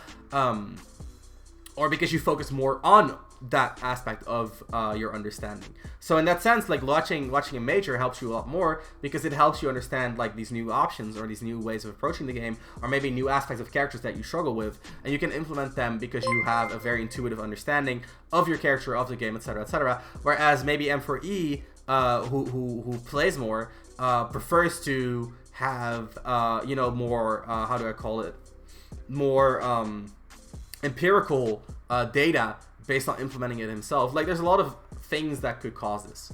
Yo, Slushy, thank you for the follow. Appreciate that. The learning styles thing is actually huge. I realize that saying, oh, I'm a visual learner is more so preference rather than a style. Yeah, it's more so like your trauma, honestly. Like, you've been traumatized by people who teach so poorly that maybe their one chart helped, you know, the one chart that they showed helped you more than all the explanation that they did. But in reality, like, you can do anything. You can do anything! Sora J, thank you for the follow. You can do anything as well, Sora. Welcome to the stream. Do you think it's better to extend your character to its maximum limits than to pick up a secondary or other mains? I heard a lot of people are picking up characters left and right when they should be sticking to it with it instead. So instead of what I'm saying, do you think it's better to solo main and then become someone that has a deep character pool? I think you can do anything but be a top. That is April Fool's shit, bro. That is April Fool's shit. Alright, cool. So, it depends on your goal. So if your goal is to become the best Zelda in the world, Zenteka, then you should stick to Zelda. If your goal is to become the best player in your region, then you should probably pick a character that can facilitate that. Anyone who's watching this, if your question is related to characters, my answer is it depends on what you want to achieve. If you want to be the best in the world, then you should pick what you think the best character in the game is. If you want to have fun, then you should pick the character that is the most fun. If you want a combination of that, then you should pick a combination that suits your needs. I played a character that I think is the best in the game. If I thought Shulk wasn't the best in the game, then I might have picked another character because my goal is to become one of the best, right? It's that easy. And there's for most people, it's like an in-between, right? So like, maybe Young Link is not the best character in the game, but he is a lot of fun to me and he is good enough for me to suit my needs. Okay, cool. But if you actually want to become like the absolute best, then you should pick a character that is the absolute best. If you feel like you want to have fun with your main character, but you still want to win, and you don't want to pick another character, then you might need a secondary to accomplish that balance that you need, right? And that balance is very personal. I've had terrible math teachers in a row. Dude, math teachers are always horrible because they're all nerds who are really good at math but really bad at people. And if you want to get good at teaching, you got to be good at people. It's the same in Smash. There's a lot of nerds who are really good at Smash but really bad at people. And if you want to teach, you got to be good at people. It's the unfortunate truth. I thought the type of player you are can directly affect the flow of a match, like aggression of Spargo, right? Like, and I think a lot of that is like more character related, right? T isn't hype, Pac-Man is hype. Shut the fuck up, Mitten. Get out of my fucking stream, bro. Don't April Fools me on my own stream. I have a question about my main Sheik. Is there a specific way that I should play her? Like, do I play more passively, more aggressively if possible? Why would I want to play that way? That depends a lot on the matchup. I think I think she's good as like a passive character because her needles are honestly broken. Her dash attack whiff punishes are really good. Her dash grab is amazing. Her rising fair is really good. Overall, just like, you know, really good passive play. Her active play is also really good. She can set up pressure really solidly with like landing forward air. She has good interceptions. She's good empty land grab. So like in that sense, like she like one of the reasons why Sheik is hard is that she has a lot of options and you gotta know which one is best at all times. But at the same time, that's one of the reasons why she's relatively easy because all of her options are strong. So like being wrong is not that big of a deal until like a higher level. my playstyle is going for a hard freeze with charged forward smash. Oh my god. Yep. All right, we're gonna ignore that. How do I keep improving once you reach number 1 in your region and no one is pushing you? You got to push yourself, right? So Gohan, if you're number 1 in your region, or like, you know, let's say you get to like number 1 in your region. I think at this point Destiny and Jaka are number 1 and 2, but like let's say you're at that point, right? You got to set your own goals, right? So like, for example, I'm gonna make sure that Destiny doesn't land a single time out of this juggle. Right? Set those goals. Push yourself. Some other things that you can do is, for example, like train people in your region, right? So let's say you always beat Destiny because he keeps doing crack shoot spot dodge and you just wait for him to do it and you beat him at that. Instead of just winning, tell him what he's doing wrong and help him improve so that he can push you back, right? So that's like a big thing as well. Another thing to keep in mind if you're like the best player in your region and you want to improve is that at the end of the day, like, improvement is not a battle of you against others, it's you against yourself, right? Because like the way you play the game, like others can show you what you're doing wrong, but at the end of the day, you're the one who's doing it wrong. You should have control over your own actions and you can reflect on them, and you should know enough about your character that you can reflect on them even if others aren't showing you where you're going wrong, which is a lot of what Gluttony should be doing, in my opinion. And I talk about him during coaching with Gluttony about doing exactly that. It's like, hey, you're at a point where you beat everyone in your region. You should be thinking about what you're doing wrong and reflecting on that yourself instead of waiting for others to show you, because they're not going to show you. But you know a lot about Wario, and let's say you go for like action A and like it doesn't get punished. Was it a good risk reward? Was it a good option? What were you going for? Was it the right moment to go for it? Was the data that you're basing it off, etc., right? So a lot of that is actually in your own hands, but the question is, how much effort are you willing to spend on it? Are you willing to go through a VOD for 3 hours to find a couple of small improvements because no one is showing it and you have to find it yourself? And that's like how improvement is right? Like every 10%, like every, how do you put it? Every 10th percentile is double the work of the previous like 90%. So like from 0 to 90 is as much work as from like 90 to 99. It's as much work, like, and 90 to 99 is as much work as like 99 to 99.9, etc. So like diminishing returns, basically. The more you improve, the less effort or the less result your further improvement has, which is also how you catch up to people, right? So like, let's say someone starts a lot later than you, like if they get within like, let's say 5% of your skill, they can do so with relatively ease. And still be a threat to you, but for them to overcome that like final 5% to get to you is actually a lot of work. Where would you put memorization for learning, like knowing how to DI or SDI certain comments and disadvantage and going about learning that? I feel like this has been sent to esoteric knowledge that isn't shared, or it's stuck to Twitter players that lost of time. I bet if this was worded weirdly. I get what you mean. So like basically DI and SDI is very hard to figure out. And that is true. It is actually very hard to figure out. And the main way you go about it is like, what I recommend is if like go into a character Discord and ask them about it. And if they don't know it, like try training mode mod. And if that doesn't do it, try to research VODs. And if that doesn't do it, then like experience is your best answer. Surpass your limits now. Explosion, or no, it's thunder, right? You should surpass your limits now. Grab yourself a piece of that oxygen. All right, what's up, Sintro? This whole stream is an April Fool's joke. Yeah, time gives you space to figure things out, so it does help healing, but it doesn't heal itself. Exactly, Kite.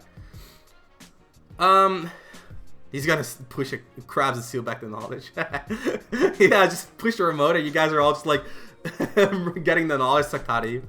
Has a top player formula hitting in the safe, exactly.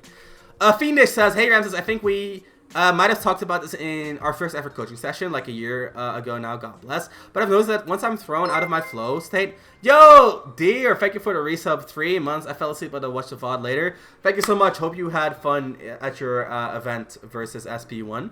I think that was that this week or is that tomorrow? I'm not sure actually. But thank you for the support, man. Appreciate that. It does help me a lot. I do this full time, so every little bit of support goes a long way. So if you're watching, if you're finding this informative, dropping a subscription is a good way to help me out. Anyway, I've noticed that once I'm thrown out of my flow state, I really struggle to fall back into it. Do you have any tips to try and regain all that all-encompassing focus? So I think the most important thing when you try to regain your focus is to like ask yourself concrete questions. So I think what I advised you back then and what I'm going to advise you still is to ask yourself like a concrete question. Like, for example, how am I going to win a neutral now? That forces you to think about the game again. Also, what I recommend is to not take shortcuts. So a lot of people, when they fall out of focus, they get frustrated and start taking shortcuts. Like, for example, after a game, instead of reflecting on the game, they'll be like, I'll go next. Like, I just need to play again. I just need to get back into it. Don't do that. Like, go step by step like you usually would. Don't take shortcuts. Like, take it slow if you have to. It's important.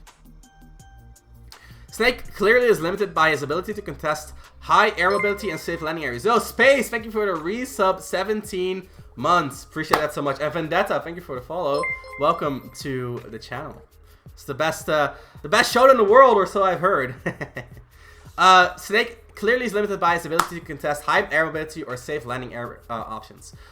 Is Snake's best option to really constantly reposition himself so his opponent can't land on him? That way, Snake doesn't get cornered and can possibly punish with up tilt or down tilt. Dash attack is too risky often and nade setups can be called out. I have to commit at some point with Snake to actually win, it feels like. How do I punish landings or air camping more efficiently while minimizing my risk to get punished? Okay, so here's the thing about people who camp you, right? And this is true for like any character who struggles to contest air opponents. Is that what you gotta do is you gotta take their camping as a sign to set up good situations. Because if someone is deciding to not interact with you, which is like platform camping or air camping, that means that they're not putting any pressure on you, which means that you can create the most ideal situation that you want. So for example, for Kazuya or Lomac, they get platform camped a lot. So what I recommend them to do is that if the opponent doesn't want to interact with them, they should use that time to set up the ideal situation for them. And then go for a very low risk mix-up that is entirely or almost entirely in their favor, and repeat that as often as they can. And Snake can do the same. So let's say someone is landing, right? You can still dash attack their landing, which is relatively unsafe, but they only have one option to beat the dash attack on landing after they land with their safe aerial, and that's to shield. So in other words, their options are severely limited, which means you get to pressure them. Or you can use the time to set up a Snake or a grenade setup to pressure their landing as they're coming down. And maybe it won't work like 90% of the time. That means you just need to do it 10 times, and then the 10th time it works, you hit the grenade, and you go back to trying again. So if someone decides to not pressure you at all, that means that you can use that time to set up your own ideal situations because they're not influencing the game. What you'd like to do then is to basically, again, set up the ideal pressure, and eventually they're going to have to try to disrupt you, and if they try to disrupt you, you can use that moment to instead counterplay them. So it's kind of like RPS, right? Let's say they have like a scissors, and you just cannot beat it. It's almost impossible to beat. Like, let's say you have to use rock 3 times in a row against their scissors to beat it. So like, you use rock 3 times in a row, eventually they're going to have to use paper sometimes. And then you don't have to use rock at all anymore. You can just wait for them to use their paper eventually because they're going to be scared of you eventually disrupting them. And then you can play around their eventual mix-up. So if they have like an option that is really strong, your goal is to mitigate that option instead of trying to beat it. And then when they have to do something else because their strong option is not working, you can beat that option. So another example of that would be like Snake grenade camping. Grenade camping is really strong. You shouldn't try to beat grenade camping. You should try to make sure that grenade camping doesn't do anything so that Snake has to hit you with something else, and then you can beat him when he goes for something else. That's the way that I generally advise people to go about that. So, let's see. Next question. Disregarding percentage and stock leads, and assume both characters are at neutral at 0%, what are your general counterplay suggestions for high mobility opponents who are constantly short hopping in place and or bobbing and weaving midair? Think Wario, Wolf, Fox, Palu, Meta Knight, DD, clearly trying to bait you with an approach. When trying to counterplay this, I find some success overshooting, but overall, feel like I'm more guessing than I'm hard calling out their movement. So Kalalo, what you want to do is you want to set up pressure on their landing. So in the moment when they're landing, they have to pick a choice, because let's say they're like empty landing, right? And you're dashing at their empty landing. They are scared. You are pressuring them because they are in your burst range, but you are not in their burst range, right? So they are under pressure. They have to pick some sort of option. And then you don't have to commit. You don't have to act on that pressure. You just want to see what they do about the fact that they have to pick an option here. And then you can gather data, and based on that data, you can start to either they're going to crack under the pressure, because anyone eventually cracks. Let's say you're in the corner and someone starts spamming, like, inkling the short up back air, short up back air, short up back air. Like, at a certain point, you're going to want to do something about that. And that is where the pressure starts getting to your opponent, right? And the same is true for putting them into your burst range. Put them in a burst range, put them in your burst range, put them in your burst range. Eventually, they're going to crack.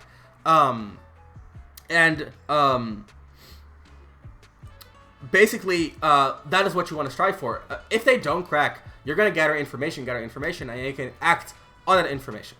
So that's what you want to go for. Is it smart to sacrifice your overall enjoyment of the game? What's up, Isol? If you are dedicated to improve or remain consistent, depends on what you want. Do you want to have fun in the game, or do you want to get good? And sometimes for people, getting good is how they have fun, which is also totally fine. So yeah, it depends on you. How do I have fun even when I lose in Smash, Persona 4 Arena, and even in life? Whenever I fail or lose, it frustrates me greatly. I want to change my desire from wanting to win or not lose in the current moment to just not care about the outcome and have fun and focus on improving regardless. Well, why do you care about losing? That's where your journey starts. Why is improving so important to you that you get frustrated by improving? Because, like, you don't have to get mad or frustrated about improving. That's something that you do. And where does that emotion come from, right? What is it about you that attaches so much value to the outcome? Because to me, it sounds like it's something personal to you, right? Like, personally, like, maybe you're insecure. Maybe that is something, and like the fact that you lose confirms some of the negative thoughts that you have about yourself. Maybe you care about the status that comes with winning and losing. Maybe it's a thing of, maybe it's about power. Maybe you feel like someone has power over you if they beat you. There's a lot of reasons why you could feel bad about someone beating you, and it's up to you to figure out, like, what is your personal gripe with losing. You gave an excellent answer to my question before, so thank you. Alright, cool. I'll look forward to seeing you in the coaching session. What if I think Isabel's actually a high tier, then you're smoking crack? It's April 1st, but it's not. I'm not going to be tricked that easily. Jesus Christ. I have a question. What are the trophies in the back for? Just some tournaments that I won. The 2 trophies are singles events that I won in tournaments, and a medal is actually one that I care the most about. It's me getting second in doubles with Space at Syndicate, where we beat all the European teams, and we lost to Mr. R and Ken, who got first, and it was kind of like, you know, me and Space were one of the best, if not the best doubles team in Europe, and it's something that I'm just really proud of. Citro, thank you for the resub, 6 months. Appreciate that a lot. Appreciate that so much. About characters, do you think anyone can pick the best character and get good enough with them, or do you believe that some people will always be better with a specific playstyle? I want to be the best, but I play Lucina not because of any fun factor, or because I think she's the best character, but because I feel like I will always be better with her than other strong characters. Right, so I can give you a personal anecdote, which is me. So I play Shulk. My playstyle does not fit Shulk at all. I have really good reaction time. I'm really good player to player. I'm really good at moment-to-moment interactions. And like Shulk doesn't do like a lot of that. Like he does more like coverage, more long-term planning. His moment-to-moment is really bad, very strategic, very long-term. Like I play Corrin in Smash 4, who is very much like reaction time with punishing, burst range, which Shulk also doesn't really do. So I got really good with Shulk, and so I feel like personally I feel like anyone can get good with any sort of character. It's just that like you need to change the way you think about the game. You should, yes, Kite, I know you want me to play Joker. It's okay. It's, you know, the world is gonna keep revolving the same way as it's always been if I don't play Joker, you know? Like, it's not required. It's not, like, necessary for the world to succeed. I was thinking you should play Fox. Yeah, so, like, I play defensive reaction-based characters, like Joker. Joker is very close to the type of character that I would play. Mifra too, by the way. Anyway, so like for me personally, like Shulk is a very different way of thinking about the game, but it taught me a lot about the game, and it taught me a lot about how to think about the game, and things that I wouldn't have learned if I stuck to a character like Thorin in this game, like Joker. And playing Joker would have taught me a lot of things that I wouldn't have learned with Shulk, that I probably still have yet to learn with Shulk. Remifra.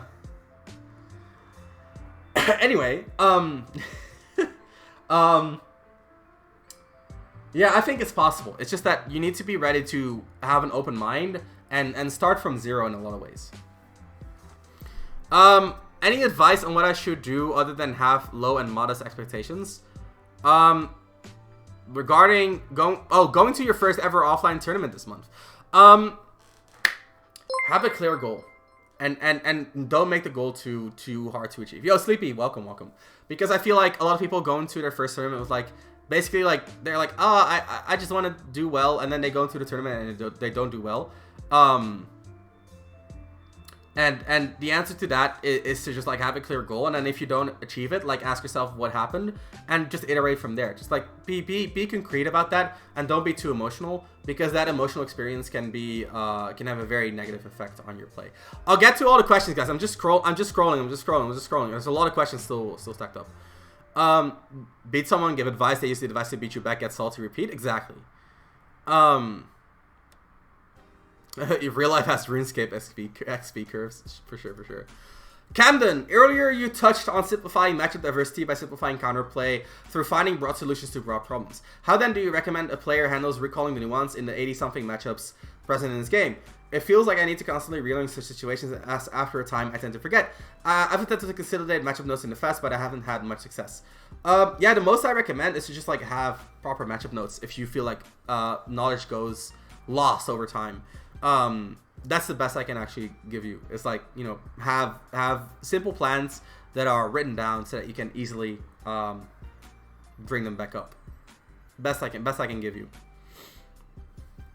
I consistently win my locals and watch every VOD I get, but I still feel like I can still see some very obvious mistake for myself despite winning. Yeah, for sure. Thanks a lot. That made so much sense. No problem, Rowan.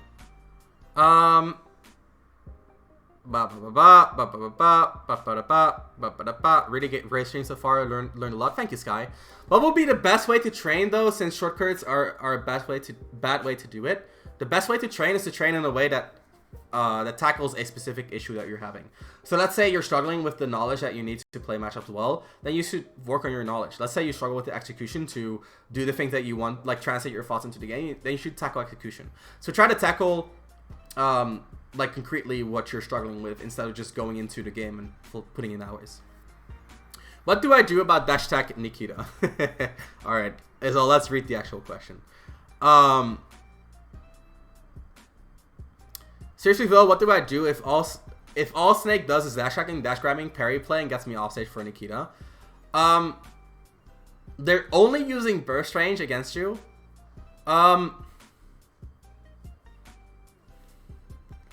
I mean, you could do a lot of things. You can play more vertically and try to get over their burst range. You can try to contest their burst range with your own. I know Link doesn't have good burst range, so that's a little bit hard, but you can like try to control the horizontal space with your projectiles. You can try to bait out his burst range more, but of course he can, like, you know, corner you. Like at the end of the day, the things you're doing is gonna have some sort of counterplay. But at the end of the like if he's using burst range, he's probably committing first because, you know, he's gonna do it. Oh, they dash like landing, so jumping seems like a bad idea. Well, I mean, if you jump and you fast fall shield, like they cannot react to whether you shield or not, right? And if you like, let's say you fast fall shield, like they can be super early with the dash attack, but I'm not sure if that's actually reactable. Hang on, let's look this up. I know Shulk can fast fall shield, and it's usually the dash attack fails, because his short off fast fall is 22 frames. He cannot react to that. He might react to the jump and be late with the dash attack actually. But you want to bait out. You just want to bait out the dash attack. I got dash attack once at any %. You get dash attack at 10 and you die to Nikita. That's crazy. That's actually crazy. I get that Nikita is hard to deal with offstage for Link. So I think like maybe a high recovery with a bomb recovery could help. But like, here's the thing, right? If he whiffs a dash attack, you should, like, if you position well, you should be able to punish him, because you want to position in a way that he doesn't get to cross you up. And if they do cross you up, like, at that point, like, you've kind of, like, lost the interaction. So you should try to bait it out with, like, you know, staying at the edge of their burst range, short up empty lands. What other things can you do about dash attack? You can control that space with projectiles, like I said, which is very important. Though I think you only have boomerang, not really like arrow or bomb, so it's a little bit harder to do. I mean, you could use bomb, but I don't know how that plays into his game plan. Yeah, honestly, like, bait it out. And like, just, like, if it's all he does, then all you need to do is play around it. There's no reason to, like, overcomplicate it. There's no reason to like, for example, like, pressure. They send a burst range, and they wait for jump for a dash attack to hit. Bomb gets grabbed by dash attack. Okay, so if they're waiting for you and using dash attack only as a whiff punish, if they do it only as a whiff punish, you want to use that time to set up pressure. So how does Link set up pressure? Do you, like, maybe you can jump at him and do, like, a mix-up between landing nair and anti-land grab. Maybe you can use your bomb to set up some sort of advantageous on shield situation, because it's out of shield is not great. He can parry, but maybe, like, you have parry mix of, like, anti-land, like I said. Maybe you can focus on just, like, throwing out boomerangs until his shield gets low. Maybe you can use bomb and boomerang to pressure his shield. Maybe you can throw an arrow the other way, grab it up, and use it as a mix-up to your pressure. Like, how do you set up a situation that is objectively advantageous for you? Because if he's not preemptively dash attacking, then he's not controlling the game, right? And you can use that time to set up good pressure. We can talk about this more. Let me look at some other questions. There's region specific, but why do you think certain characters are more valued in certain countries than others? I'm in Greninja and is highly valued in Europe compared to where I'm in the US. I think Greninja is a little bit less valued in Europe as of late, but he's still, like, relatively highly valued. I think it's because, like some, like, regions just value different things. Like, for example, in Europe, like, strong whiff punishing is good because people are generally a lot more aggressive. Whereas in the US, where people are more defensive, Greninja might struggle a little bit more. And it's not like aggression or defense is better, but those are just, like, those lead to differences in how you value things. Hey, Roses, quick question. What approaches can one take to doing a self-VOD review? What to look for? Look for why you're doing what you're doing and try to think about that and reflect on that. That's the most generic answer I can give you. If you want a more in-depth look, I recommend getting a coaching session because there's a lot more that gets into this. But if you want to, like, get started and you want to just, like, go from there, that's the most important thing that you can start off with. It's just, like, think about why and go from there instead of thinking about what and go from there. I pulled 2 5-stars while watching your stream. Thank you for the good luck. Get him, Bravo. Get him. How do you practice online efficiently? Set goals. I think did I do I did another lesson on this on my stream a while back. I'm going to upload it to YouTube sometime soon. So be sure to check out my YouTube, subscribe to it, and keep an eye out for that video because we're going to talk about how to improve on Wi-Fi or online efficiently. Thing is, I do what you say, but even if I win 5 neutral and he's at kill percent, I'm at 20, I still die from 1 dash attack. If it really is that bad, then you should pick another character because that just sounds like a really bad matchup. If you die to one dash attack at 20, then the risk reward is just, like, so horrifically bad that, like, you just cannot play that matchup. Like that, like, straight up. That's kind of like playing, like, imagine playing like that's like, you know, you remember Brawl Ice Climbers versus Ganondorf? That's what that sounds like. Like, oh, you can outplay them all game, but they just grab you once you just fucking explode. You can also book a try Metafy. Don't worry about this, Mitten. Like, I don't mean to sound, like, stern, but don't advertise Metafy for free on my website or on my socials because they're not paying me shit to advertise for them. I have my own website where you can sign up. I'm not gonna do free advertising for that website.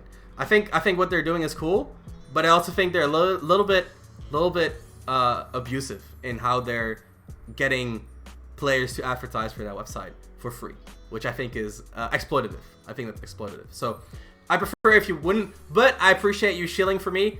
Let's fucking get it. But that's why I have my own site. Are you satisfied with the pace that you're improving at with Shulk so far? Do you think you could have gotten better wins if you used Joker? I think if I used Joker, I would have been just as good as I am right now. I think they're very similar in character skill. I think I'm improving at a good rate with Shulk. I think I would have gotten good sooner with Joker, but I think my peak with Shulk is higher. I think Shulk has a higher peak than Joker. It's usually grand finals for me at the MGC locals. Where are those streams? Izal, let's check it out. Izal, what do you know the Twitch, or is it like on YouTube? I might go Lucina or DK. Lucina sounds like a good answer. P Grencho or PG Rencho. Thank you for the follow. Appreciate that. I have something to tell you about this. Hit me up, Kite. Hit me up, Kite. I feel that with Ridley, USA does not value Ridley at all, and in the EU is held a bit more in high regard. I feel like Ridley, yeah, because of Mezcal and you to some degree as well. I feel like Mexico has a decent opinion of Ridley, and Japan too. Actually, Zach Ray played Ridley for a while to counter Kome.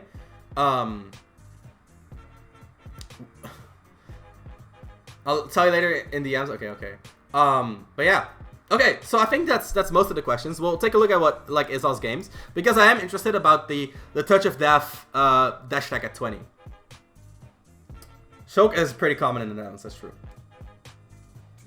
The thing is, so the thing is about the question about Joker and Choke, I think I have way more fun with Choke, because I think Choke has way more character-specific things that you get better at, whereas for Joker, a lot of getting better is mostly like fundamentals, which is fine, and you can get far by improving on your fundamentals, but it's not, it's fun to me if there's always something character-related that I can improve at, which I really like that. I really like that. I don't understand why Choke is common in the Netherlands, because whatever character I play, everyone starts playing. Actually, that's not true. I'm just playing, but kind of true. Okay, Sintro, sorry, I know you posted the question, I scrolled past it, I'm so sorry. How do you best pressure characters that you don't want to interact with? For example, I played against Tarks Kazuya, and I find myself being too passive and end up getting corner pressured. So, a lot of characters that you don't want to interact with, they know that you don't want to interact with them, right? So, Tarks Kazuya knows that you don't want to interact with Kazuya, so he's not going to try to interact with you either. Because if he interacts while you're trying to not interact, he's put in a bad spot. So what you gotta do is you gotta get ahead of that and say like, hey, you're gonna think that I won't interact, so you're not gonna interact either, and because you're not interacting, I'm gonna set up pressure. And the way you set up pressure depends on the character, right? So for Rob, it could be run up down tilt. I think that's the easiest way for Rob to pressure. But for a character like Shulk, it could be a jump in mix up. And for a character like Link, it could be setting up a bomb trap. For a character like Snake, it could be setting up a grenade trap. And for a character like Joker, it could be camping out for Arsene. So it differs per character, but basically you want to recognize the fact that they know that you're not going to interact and set up pressure on that. Very important against Shotos, against Game Watch, against Luigi, against Falco, against Kazuya, basically all the Shoto, all the Punish game characters, right? Like, I don't know if you've seen my autopilot tier list. I had a tier for like Punish game characters, and they all follow this exact dynamic in neutral. That's why they're all in the same tier, because they all have the exact same dynamic. They're really good at interacting, so the opponent doesn't interact, so they don't interact, so the opponent sets up pressure on the fact that they don't interact. That's how you beat Terry, that's how you beat Kazuya, that's how you beat Ken, that's how you beat Ryu, that's how you beat Falco, that's how you beat Game Watch, that's how you beat Luigi, that's how you beat Falco, Luigi, Peach, that's how you beat all those characters. It's all the exact same shit. Rob is very similar as well, by the way. He's just a little bit more, Mario too.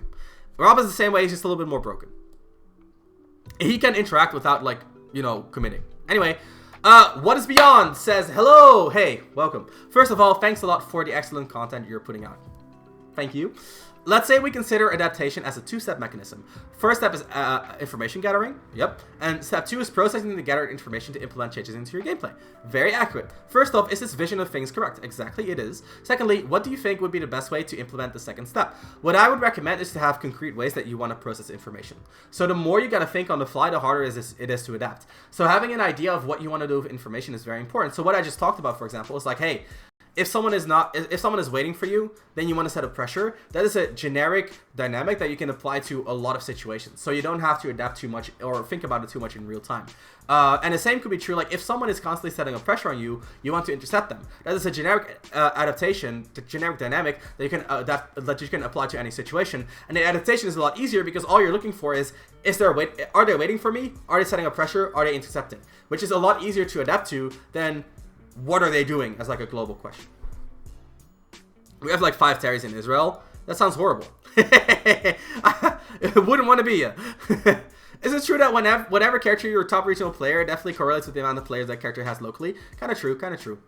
I also like how Targ responds to the reset you get from hitting electric wind god fist on shield nowadays. I feel like he capitalized on that pressure a lot more than before. That's very true. That's very true.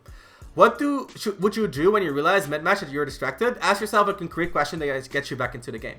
So for example, how am I going to win neutral here? How am I going to juggle here? How am I going to get out of this corner situation? A very concrete question that gets you to refocus. That often is what helps me. Alright, is he going to find the VOD or did I scroll past it? I don't think he found the VOD yet. Man Ray, what's up? How do you think a more defensive or with... Oh, right! I remember, you're the Falcon player. Cool, cool, cool.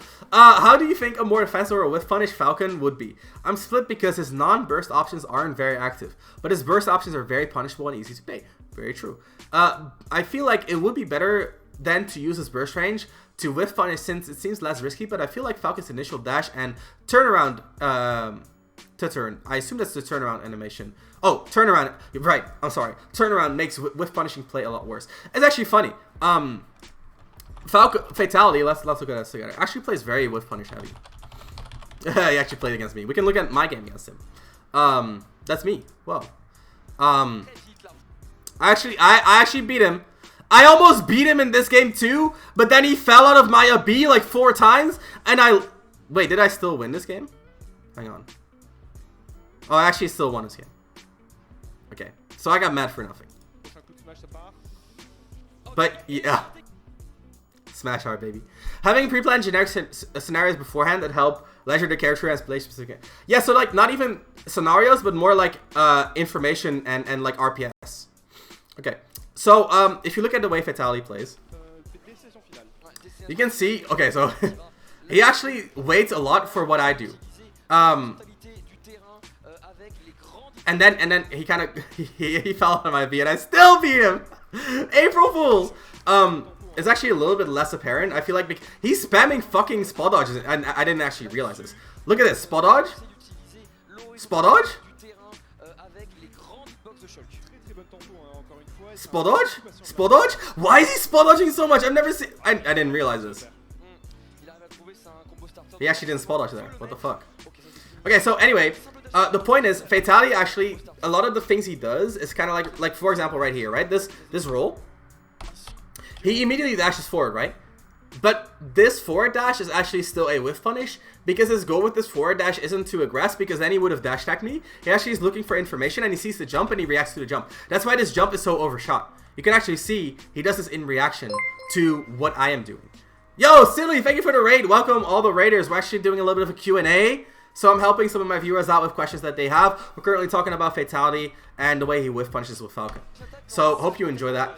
So a lot of what Fatality does is he actually whiff punishes, but he whiff punishes while moving around, which is what makes it so hard to deal with him. So that's the way you want to play Falcon, is you want to play whiff punish, but it's not like a defensive whiff punish. It is more of like an active whiff punish where you're positioning yourself to react to the opponent, where you're positioning yourself to be ready for things, and then reacting while you're repositioning, or reacting while you're in shield, and then whiff punishing from there.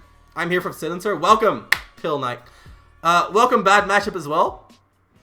Silly raid things. Hey, got the love sign right there. Squirrel. Hell yeah. I hope that answers your question, man. Right? Because while you're moving, you can also threaten your burst range way more, which makes it easier for you to find whiff punishes as well. Let's see. So Mitten says, I actually have a question with Pikachu versus Sonic. I was last lock against a Sonic in my locals, and I know I have to use Thunder Jolt to force something out I can react to when in the long range or the long mid range. However, aside from execution, which doesn't really matter for me, I just love more, how could I effectively set up pressure so that Sonic is forced to respect me without me having to commit? So the thing you want to do against Sonic, the dynamic of that character in general, is that you want him to use his spin dash and you want to shield it. And afterwards, he actually has to do something to get out of the spin dash lag. And that is where you mix him up. However, that is a mix-up that is ever so slightly advantageous for you, but it's not advantageous enough to be like you know, super strong, which is why Sonic is so good.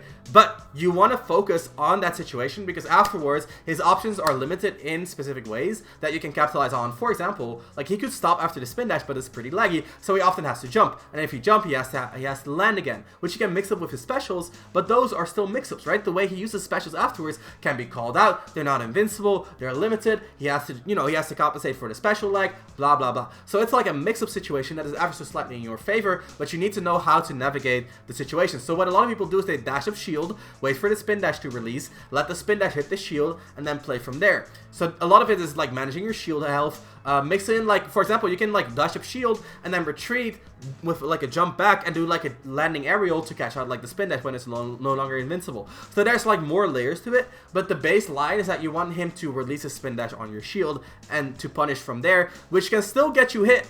And it can still be like punishing because Sonic gets a lot of reward if he does hit you there, but it's still like a good mix-up for you. So that's the dynamic that I think you should go for. I need to get better at setting up pressure then. Rub down to this obviously broken, but it still puts me in close range, which can be scary against Shotos. Thanks for the answer. Yeah, it is very scary, and that's why you should also use the fact that you can set up pressure as a threat in and of itself, Sintro. So here's the thing about Rob, right? Rob is relatively slow. He doesn't have an amazing dash speed. So dash up down tilt is reactable, just like a lot of pressure. Like for example, Cloud doing short up Becker is reactable, right?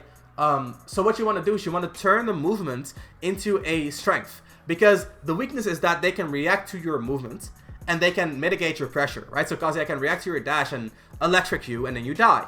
So if they're reacting to your movement becomes a bait and punish tool. So you can bait them out with your movement and then punish them back in. Again, if it's something that you want to look at, get a coaching session. But that is like the basic dynamic that you should strive for. How to approach dealing with strong block strengths like droid down tilt or to side B. You should look at shield pressure as a set of starters and or continuations and finishers. So continuation is something like Roy down tilt, which is usually fast and safe, but like it has some sort of auto weakness. Like for example, it doesn't like cover the air very well, so it's a little bit weaker against you trying to disengage. Whereas finishers are often meant to catch you disengaging, like a side B catches you jumping or rolling in, but it's weaker to waiting. So against continuation, you generally want to be either patient or disengaging, and versus finishers, you want to be patient and just waiting for the finisher. That's kind of like how I look at it, which is very, very basic, but still effective enough. So yeah. Makes a lot of sense. So creating a habit of pattern recognition during the most likely situation, spin dash being a thing. Thank you. Yeah, that's exactly it. And like spin dash, like you cannot beat it, so you might as well try to compensate, right, or mitigate it. I would love to hear more of your thoughts on Chrom. Listen to the podcast on Smash University. Thank you for listening. I appreciate that. And you definitely knew the most about the character out of everyone there. Lol. I mean, I imagine as much as I play against Mr. R a lot. I was the only one. Pleading Chrom's case, which was a little bit tough at times, because I was like, hey guys, remember how like you can actually not react to his jab as easily as like Roy, which is like a very tangible strength. So yeah, stuff like that. Very vague question on my end. Thanks for your response. I mean, a generic question gets a generic answer, but that might just be exactly what you're looking for. So in that sense, I hope I helped you out. Not necessarily a bad thing. As a Chrom main myself, I 100% watch a video just full of your thoughts on the character and what us Chrom players can do to improve.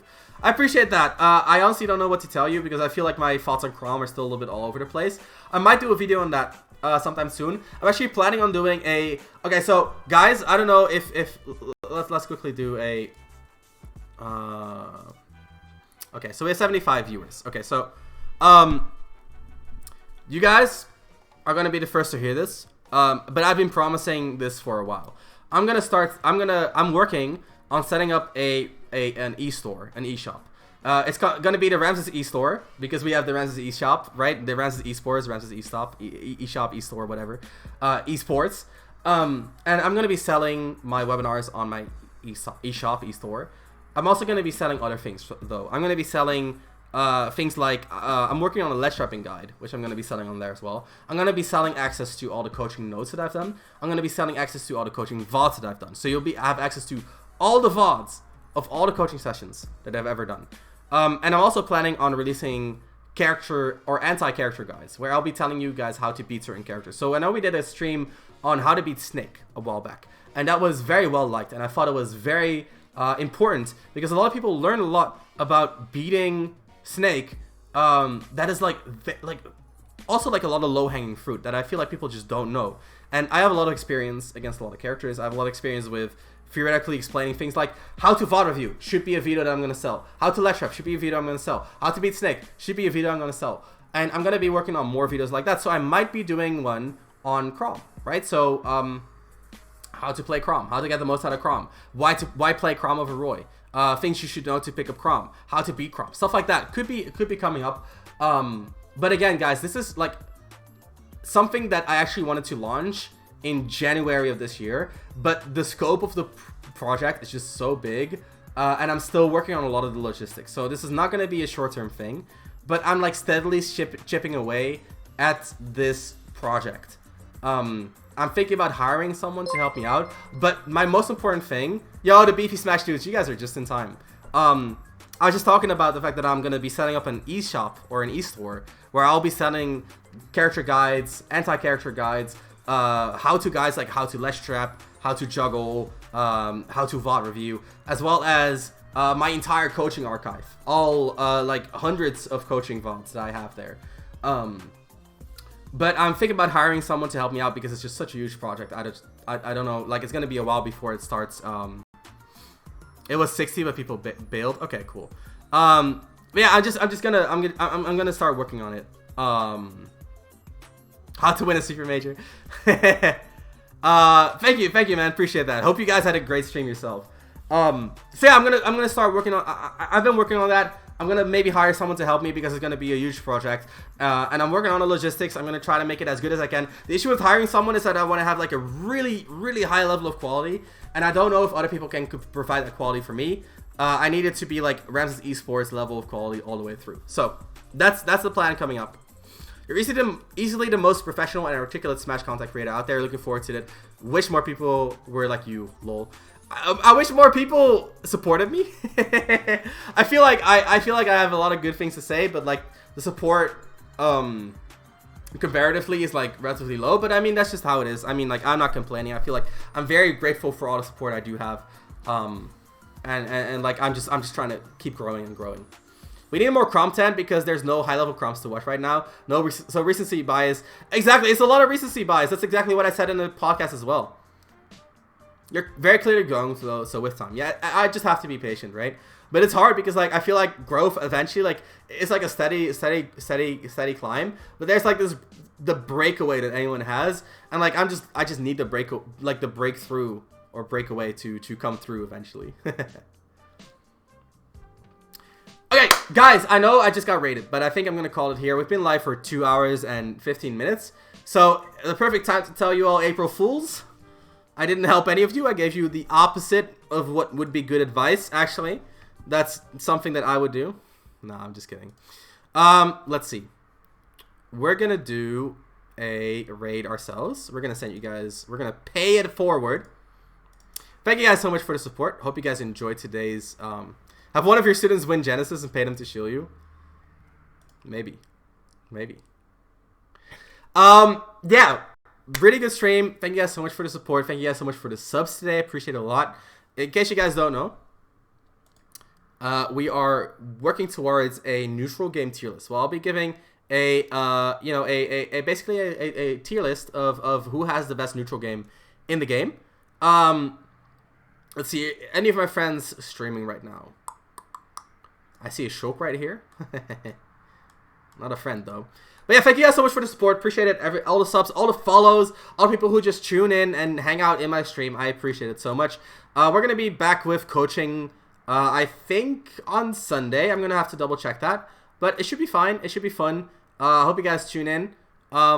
Take care. Hope you guys all enjoy it. Joker number 1.